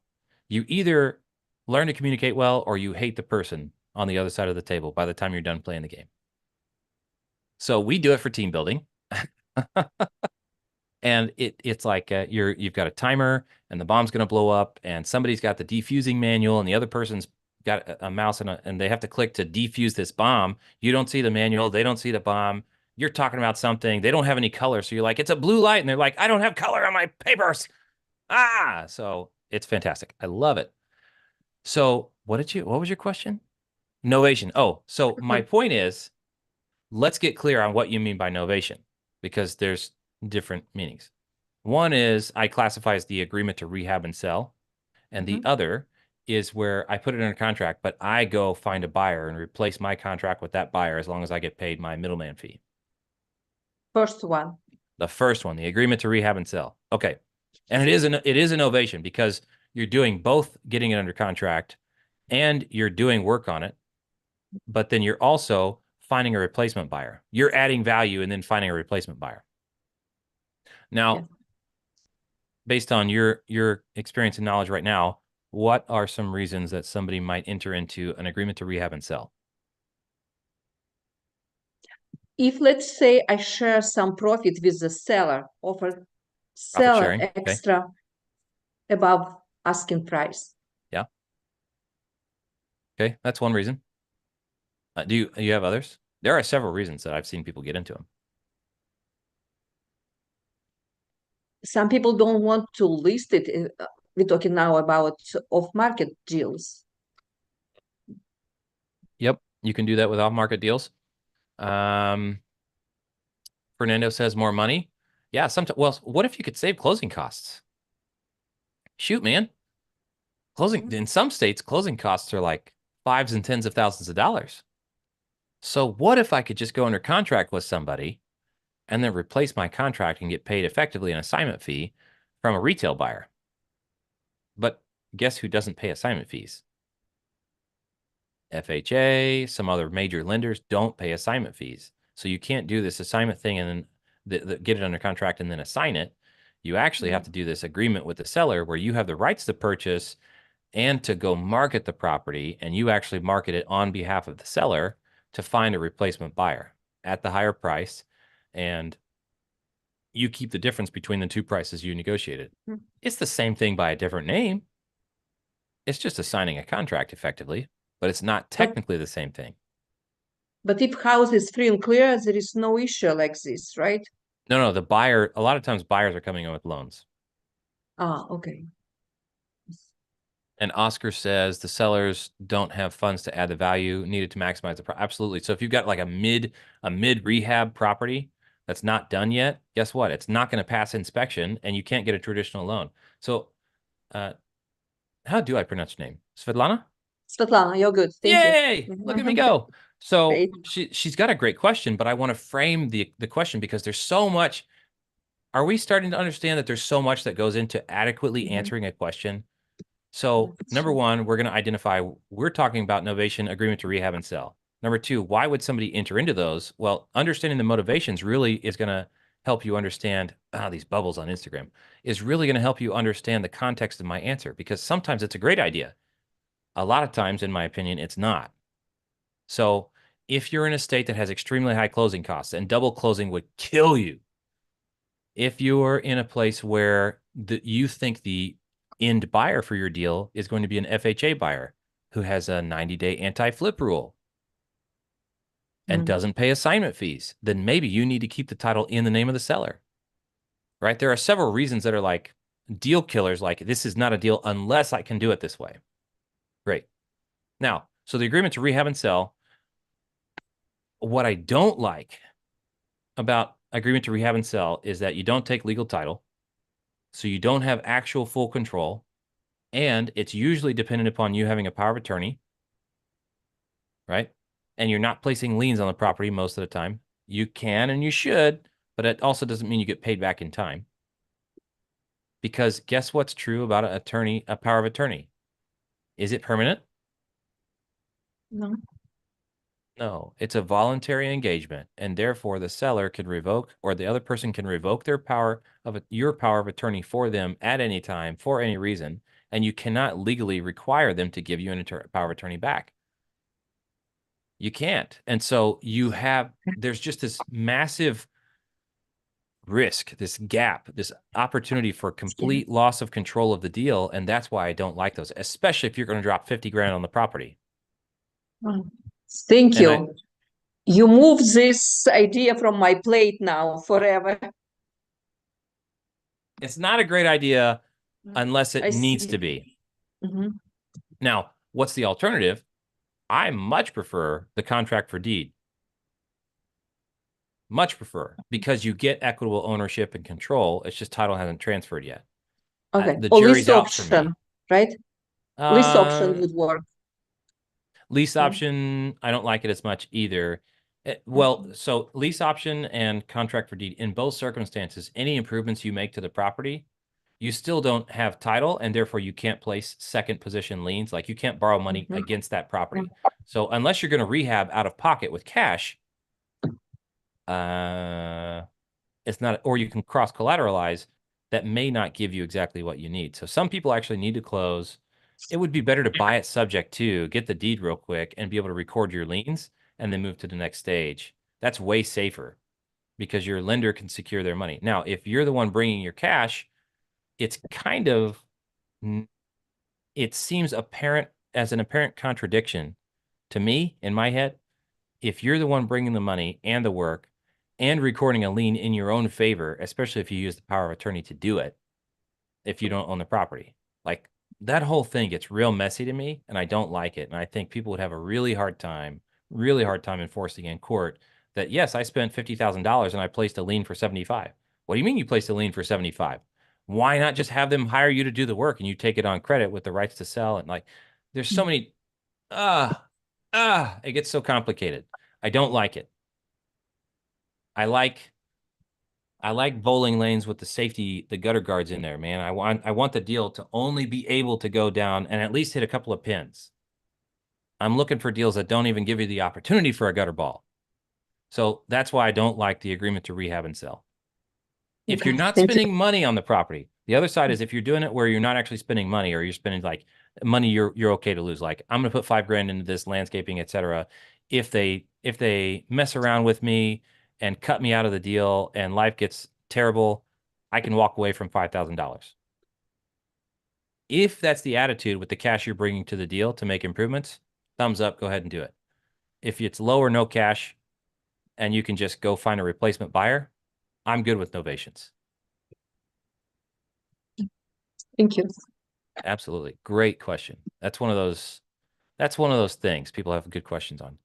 Jose, direct to agent. What you got, man? What's going on, man?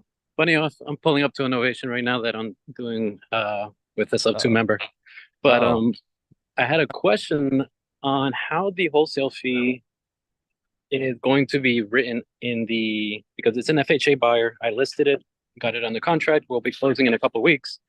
But I want to make sure that title doesn't screw things up. And I want to know what is the label that title's going to label that wholesale fee under.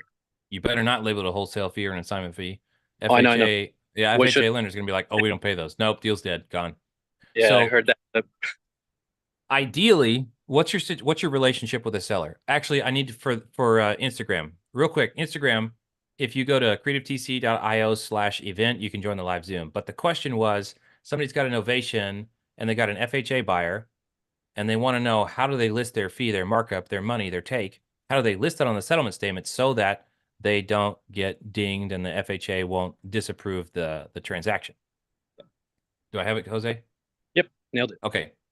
My approach would be that you need to try, if you have a good relationship with a seller, ask the seller to record your interest as a lien against the property, as a loan, with a mortgage and like a promissory note and deed of trust. Now, to be fair to the seller, right? Because I would have an automatic expiration date on that thing, so it's not like hanging over their head for life. But depending upon the type of deal and if you actually spent money, is this a rehab style or non-rehab style innovation? It is, but very, very light. We did like landscape. It was like $3,000. So whatever amount of money you expect to make, the seller's aware of, right? Yep. So ask the seller to allow you to sign a promissory note and a deed of trust or mortgage and record it against the property right before closing, and then show up as a lien payoff. Interesting. Okay. That's one way. Another way I've seen people do it successfully, it depends on your title company, is that you have a memorandum that you ask them to record and you call it a lien release. And you just show it on the settlement statement, lien release to Jose. Yeah. Excellent. Second position lien release. But if the settlement statement says it that way, you should be able to accomplish your goal. Awesome. Okay. That's part one. Part two, I'm trying to grab another property that I was going to do innovation on, but obviously if I don't consider anything over $5,000 innovation, it's going to be a 50,000, 40,000 rehab, but they're probate. So I was going to do a short-term seller finance or a sub 2, but I can't because it's in probate. What have you seen any workaround where someone could get started on the work and safely put their money in there? Safely? No. No. Absolutely not. If they don't have authority to enter into a legally binding contract with you and you start spending money, you have no security. Right. And you can't put like this, you can't go second position on anything, right? Yeah, here, let me put the question back on you. Mhm. Who has authority to record a lien against a property? Authority to record the lien, the lender, No. or who money So is. to authorize. So who can authorize a lien to be placed on a property?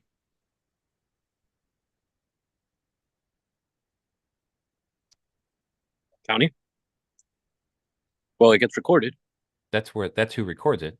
Yeah. And I'm putting you on the spot. This is No, I know. a question a lot of people need to consider. Mhm. Once you understand this and you use this as your frame of thinking, it's a lot easier to figure out the solution to some of these.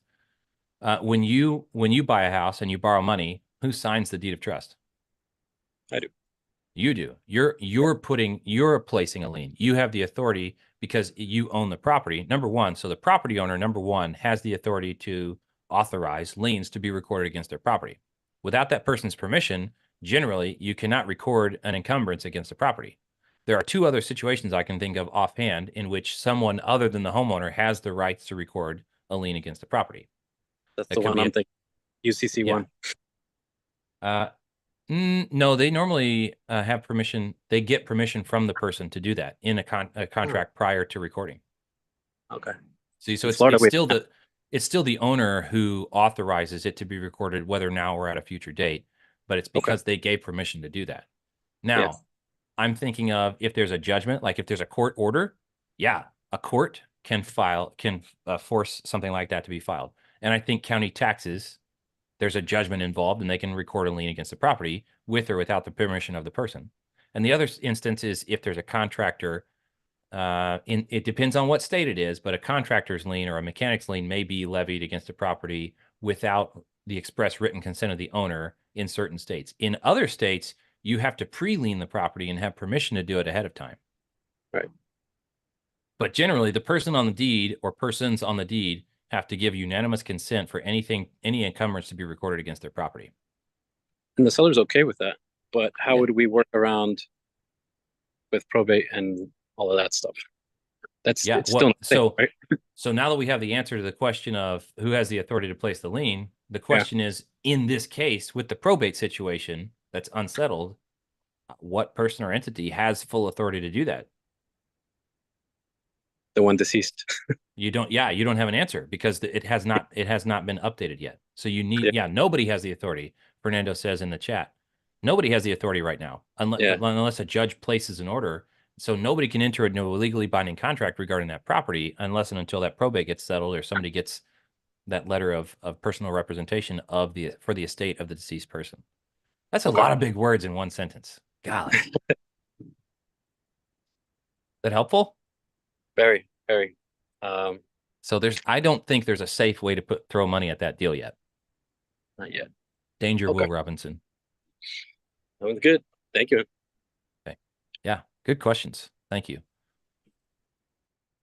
You know, you guys make the show when you bring the questions, so thank you. Manny has Manny. Hey, Caleb. This What's is up, Manny from Canada. We were chatting on Messenger a few days ago. How you doing, brother? I'm fantastic. I'm in Kansas City. I just live in a basement in Kansas City, so I got 4 kids, man. You got kids? I got two. A 6-year-old and a 3-year-old. So yeah, fantastic. But yeah, I'm glad I saw the post on Facebook because I did reach out to your company, and fantastic guys, to be honest. Marcello, bro. He's a Marcelo killer. He is. Marcelo's helping out with this. So I wanted to run 2 questions for you in that regard. One, to determine, this is my first sub-2 deal. I wanted to determine if the deal was even good. Nice. And because I was going to do it as a wrap, right? Okay. So I got the details here. It's a property in Dallas. It's a 3-bed, 2.5-bath bungalow. Okay. So this is what the deal looks like. I'm assuming a mortgage at 2% of $218,000. Well, hold on. You said sub-2 first, and then you said assuming a mortgage. Sorry, it's a sub-2 deal at 2%. Okay. At 2% rate. Maturity on the on the mortgage is in 2037, 13 years from now. It's paid up in full. 218,000. Now the breakdown on the 238,000, my apologies. Was this a 15-year loan? You know Please what? I tell me it don't was a think it was. 15-year loan. I think it was longer than that. I can't see on the paperwork when they started the mortgage. For the sake of Conversation. the little I told you so, just in case, before you tell me the rest of the numbers, I'm gonna say this is, if it's not a 15-year loan, this is most likely what I call a mid-equity deal, and it won't cash flow unless you have something absolutely gangbusters, over the top reason for cash flow. Now, you can do some pretty cash flowy wraps to make up the difference. So that is an exception. But if it's got 13 years left on the loan and it wasn't a 15-year loan, you're halfway through the life cycle of the loan, and the property is probably worth 2 to 3 times the current mortgage balance. Right. Okay, so I was guessing No, correctly. so I'll tell you. So okay, just to give you so ARV on it is about 380. Okay, so it's 380 ARV. Now there's some rentals that need to be done on the property. Sure. But let me give you a kind of synopsis. So my entry fee on this is $50,000. And that includes $32,000 of arrears that the seller owes because he hasn't paid his mortgage for so long. Okay. And then $18,000 to the wholesaler.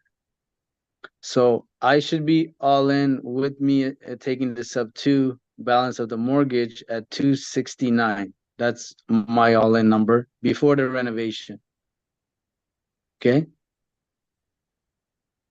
And then my renovations is going to be 15,000 on foundation repair, and then flooring, paint, and just making it up a little bit nicer. Let's say another 20 grand. So I'll be another 35 in reno. Okay, so typically on a sub 2, you don't want to be 50K entry fee plus another 35 rental, which is like 85 grand, right? Which is high. Okay. Yeah, that is now high. this is where the dilemma is. So PI is $600, principal and interest. The taxes and insurance is $1,097. So total, you're 1,705. Okay. Now, what I'm understanding is he owes 32,000 arrears. Once I get that caught up, the PITI drops down to $1,525. Okay. Now I'm not sure if that's accurate or not, but that's what the wholesaler told me. And then so the one thing that caught me about this deal is like, okay, yes, it's a lot of cash down up front, but the mortgage ends in 13 years and then it's all like cash flow, right? So like when I mean cash flow, you get an extra $600 in your pocket. So if I was thinking I wrap it at 380 at like, even if I want to be nice at 7%, and I should be cash flowing with 20% down, I should be able to get 80 grand, almost 78, 80 grand back to me for my total entry fee and repairs. And then I could charge, let's say 6.79% because Zillow came up with that. And then I should cash flow $1,600. And why I say that is like the PI on the at 380 is with 20% down is $2,090. Okay, so I know when you're doing a wrap, my end of the taxes insurance falls off. I only care about the principal and interest, right? Yes, but as long as your person can actually afford the monthly payment. Yeah. Okay, so market rent is $2,500 in that neighborhood, right? So if it's $2,500 and you're renting and you're not building equity, and you're gonna pay 2,900 PITI for the buyer, they get equity out of a property, right? And they don't have to qualify for the mortgage, but they have to come up with 20% down. So that's where the dilemma is. Is this a deal or not a deal? Is this what would you determine this to be? Because my cash flow I assumed would be around, if everything worked out accurately with these numbers, about $1,600 a month for the next 13 years. And then after that, it's $2,200 a month cash flow net. as a wrap. Okay. I got you. So a monthly payment PITI right now is approximately 1705. $1,700. But when's the last time this thing changed hands? When did it, what, the property? Yeah. Man, I don't know. Like this guy bought it in 2007, I believe it is. Okay. That's part of my concern is taxes. In Texas, taxes are going to go up. Right. So I'm trying not to trigger me being the new owner so I don't get the taxes increased high, right? No, But there if will be a new if you're wrapping, even if you don't close A to B and then B to C separately, there right. will be an increase in taxes, and you need to factor that into your affordability for your buyer. Otherwise, your buyer is going to default. Or when you pay for an RMLO Yeah. to evaluate, can your buyer afford this? They're going to say, no, the projected taxes are this much, and this person can't afford it. So then Gotcha. you're going to have wasted a bunch of time. So the more footwork you can do ahead of time to figure out, will this be affordable? So if you feel, and I've got to take some assumptions from you, if you feel it's appropriate that somebody would pay $2,900 all in monthly for this property, is that correct? Yeah, yeah. And Okay. and I just did the math reverse. If I take the TI, the tax insurance at $1,097 a month divided by 12, it's times 12, I should say, it's 13,164. So I'm assuming that's a pretty safe bet at current tax value and insurance. Because tax is about like $7,000 a year. Okay, so Current. taxes have already gone, I'm sorry, insurance has already gone up on this property because Texas and Florida, when you're underwriting, you guys, Texas and Florida have been having skyrocketing insurance rates. Insurance, yeah, insurance and taxes too. Yeah. So Yeah. taxes are going up big, insurance is going up big. You're telling me, was it Manny? You're telling Yes. me that that has already happened, and so we should be able to keep this pretty close to what it already is. That's based on my just quick synopsis because if you do $1,097 a month taxes and insurance times 12, it's like 13,000 and change. That's pretty up there. Like that's current market uh pay payments that you're going to be paying if you just bought it outright. Okay. So what you're Yeah. seeing on screen is my underwriting calculator, and I'm figuring out what cash flow can we get off of this thing. So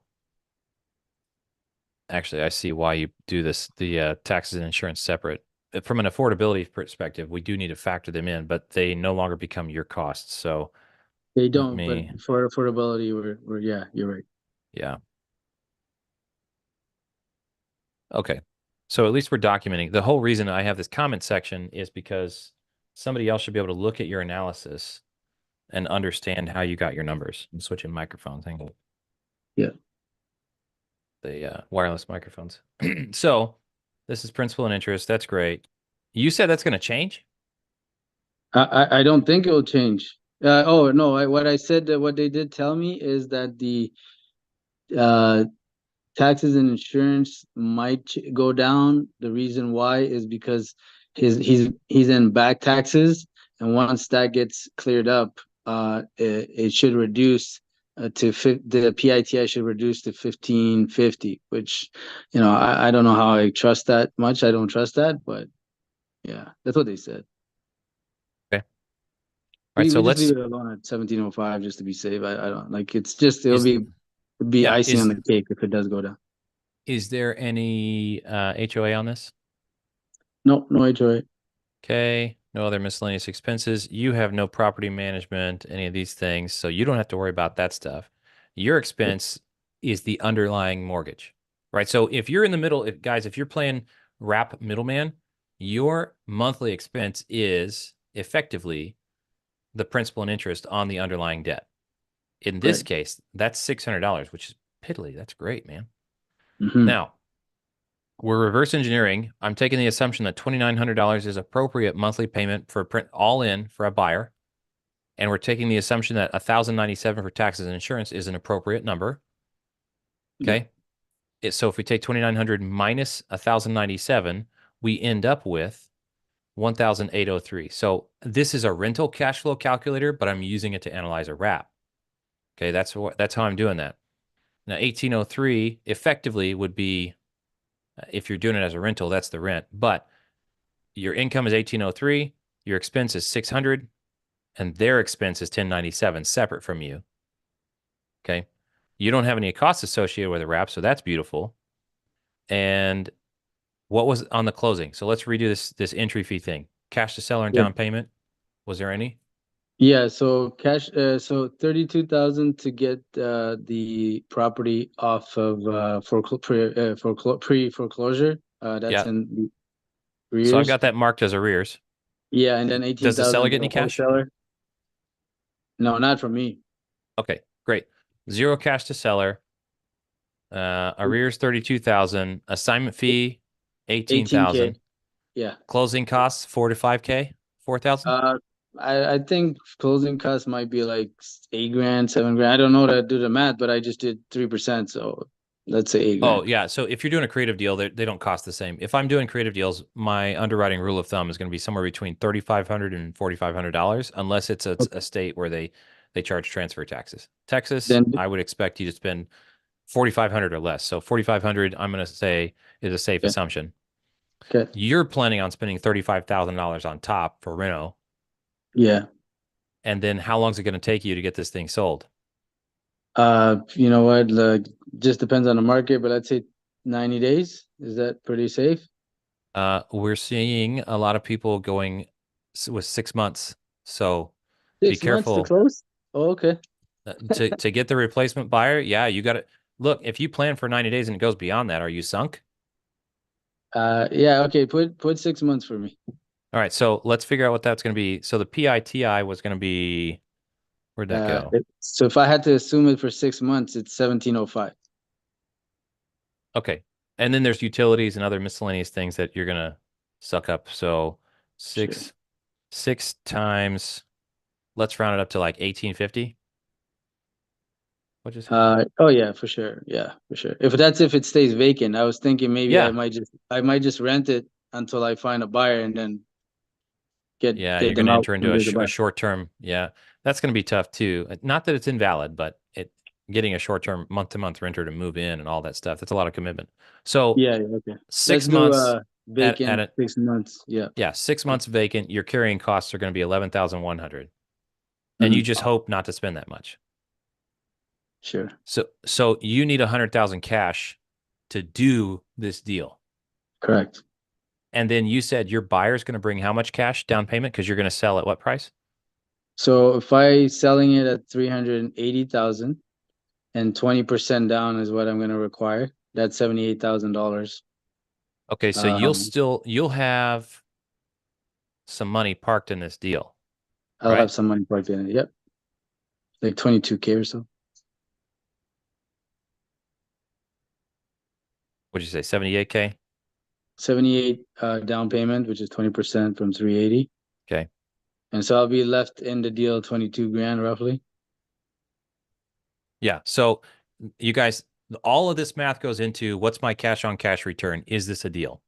So all told, he's got to bring 100,000 to the table one way or another.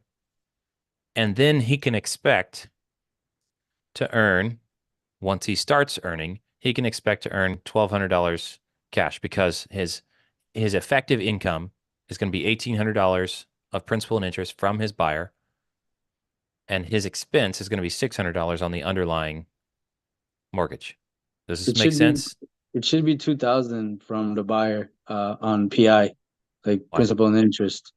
If you take that's like it's even 7%. Like, yeah, but listen, I'll show you how I got the 1,800. We said, what's the affordability? And you said 2,900. All of it, like property tax, everything, PITI. Yeah. So if your buyer can afford 2,900, you have to build a mortgage that then matches what they can afford. Okay. Gotcha. So let's try that again. I've got a different spreadsheet tab here. So the affordability, let's try this again. 2,900.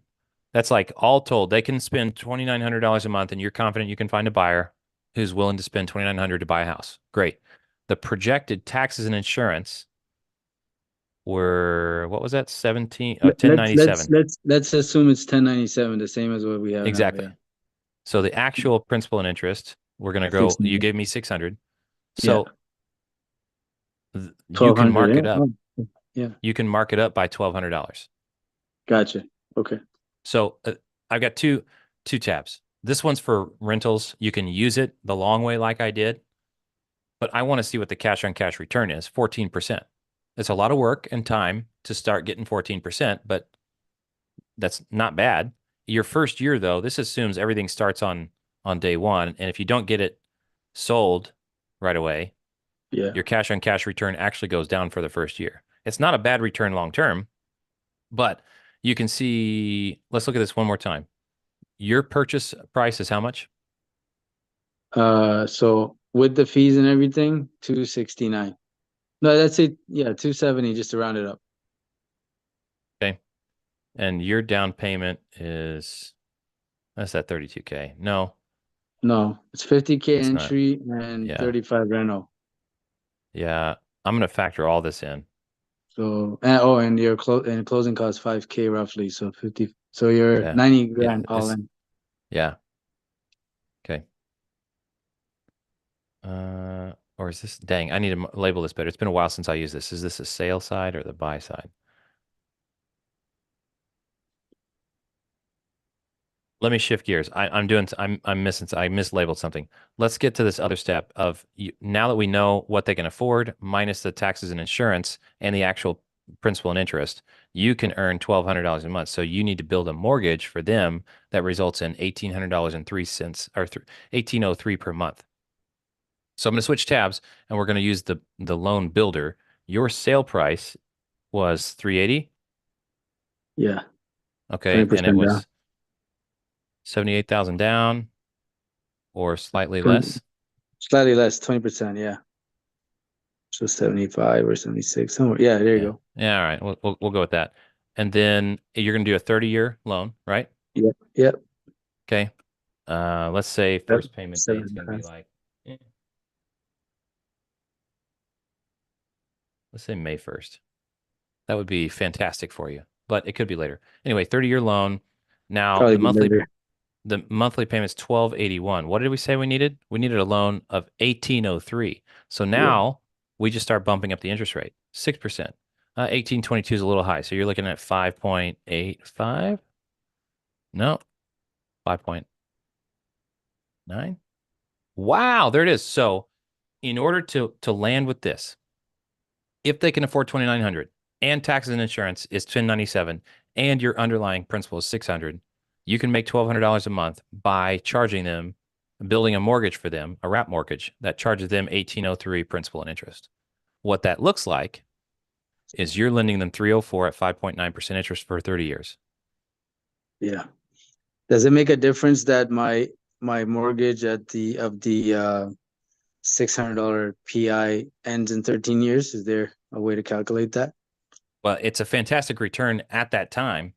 at that time, right? Yeah. At that time. Until then, you've got a mediocre cash on cash return. Actually, Tiffany in the chat, you're still leveraging $100,000 on one project to get 14% cash on cash return. And it's actually less than 14 because by the time you start bringing the income in, it's 3 to 6 months down the line. So when we look at this cash on cash return, 21.6, that's 12 months. So if we take, I'm going off the rails real quick on this just to give you guys a realistic number because this does not factor in holding costs. So if we take 21.6 divided by what 1803, sorry, the monthly 1803, you're not making that 1803 from your quote unquote renter buyer for 3 to 6 months. So if we cut it in half, your cash on cash return cuts in half as well. Even though I'm getting $76,000 back as a down payment? Yes, but the cash on cash return is not that high though, because in one calendar year, you laid out 100,000, you brought back 78,000 plus, let's call it 6 months of this. So Right. where'd it go? 60 grand. 803 times 6, 10. So at the end of the first year, you're still negative 40 grand. 12,000. Okay. Something like that.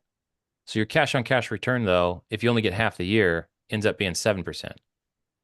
Don't let the first year ruin a bad deal for you. Right. But is it possible? One of the other strategies, is it possible that you don't need to do $35,000 worth of renovation?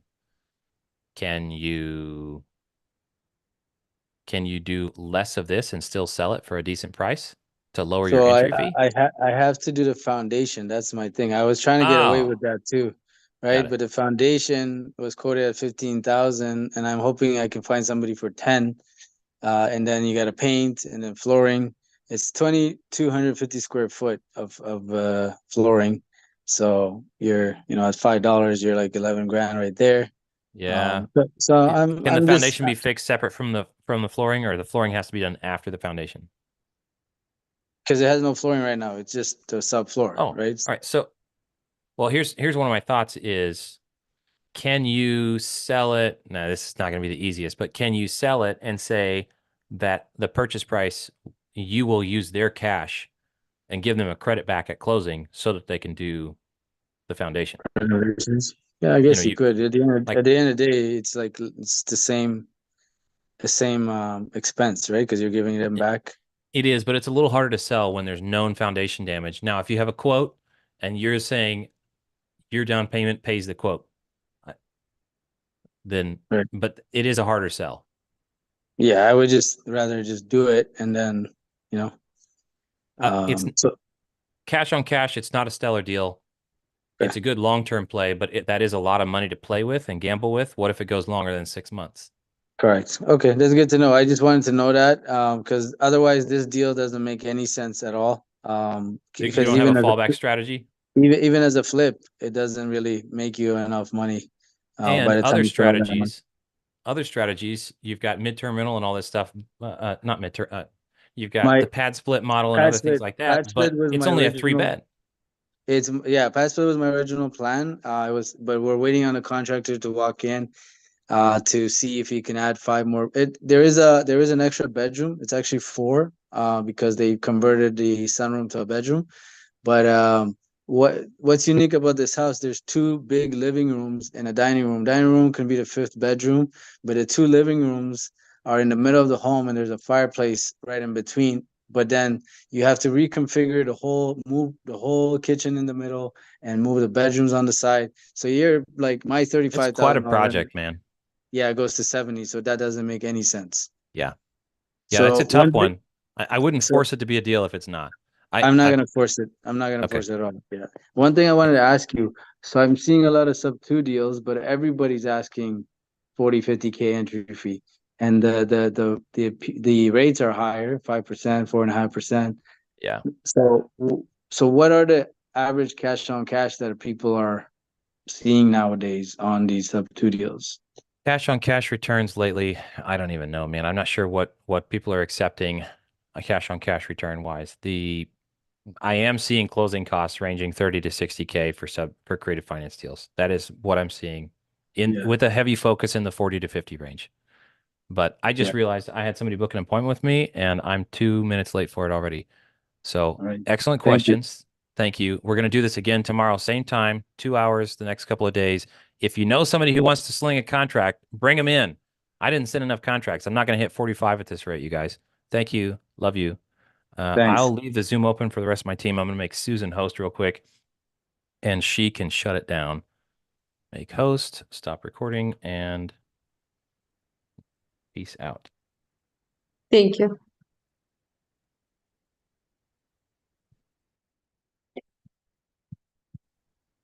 Thanks everyone for coming. And yeah, please tell your friends. We're going to do this for 2 more days. And we do have a Q&A every Thursday until April 18th when we're going to Squad Up Summit, or Caleb's going to Squad Up Summit. And yeah, so we'll be doing this for a little bit longer. Bring your questions and your deals, and we're here to help you get them across the finish line. Great, Myra Cruz. Bring your question tomorrow, and we look forward to seeing you then. All right. Have a good afternoon, everyone. Thank you.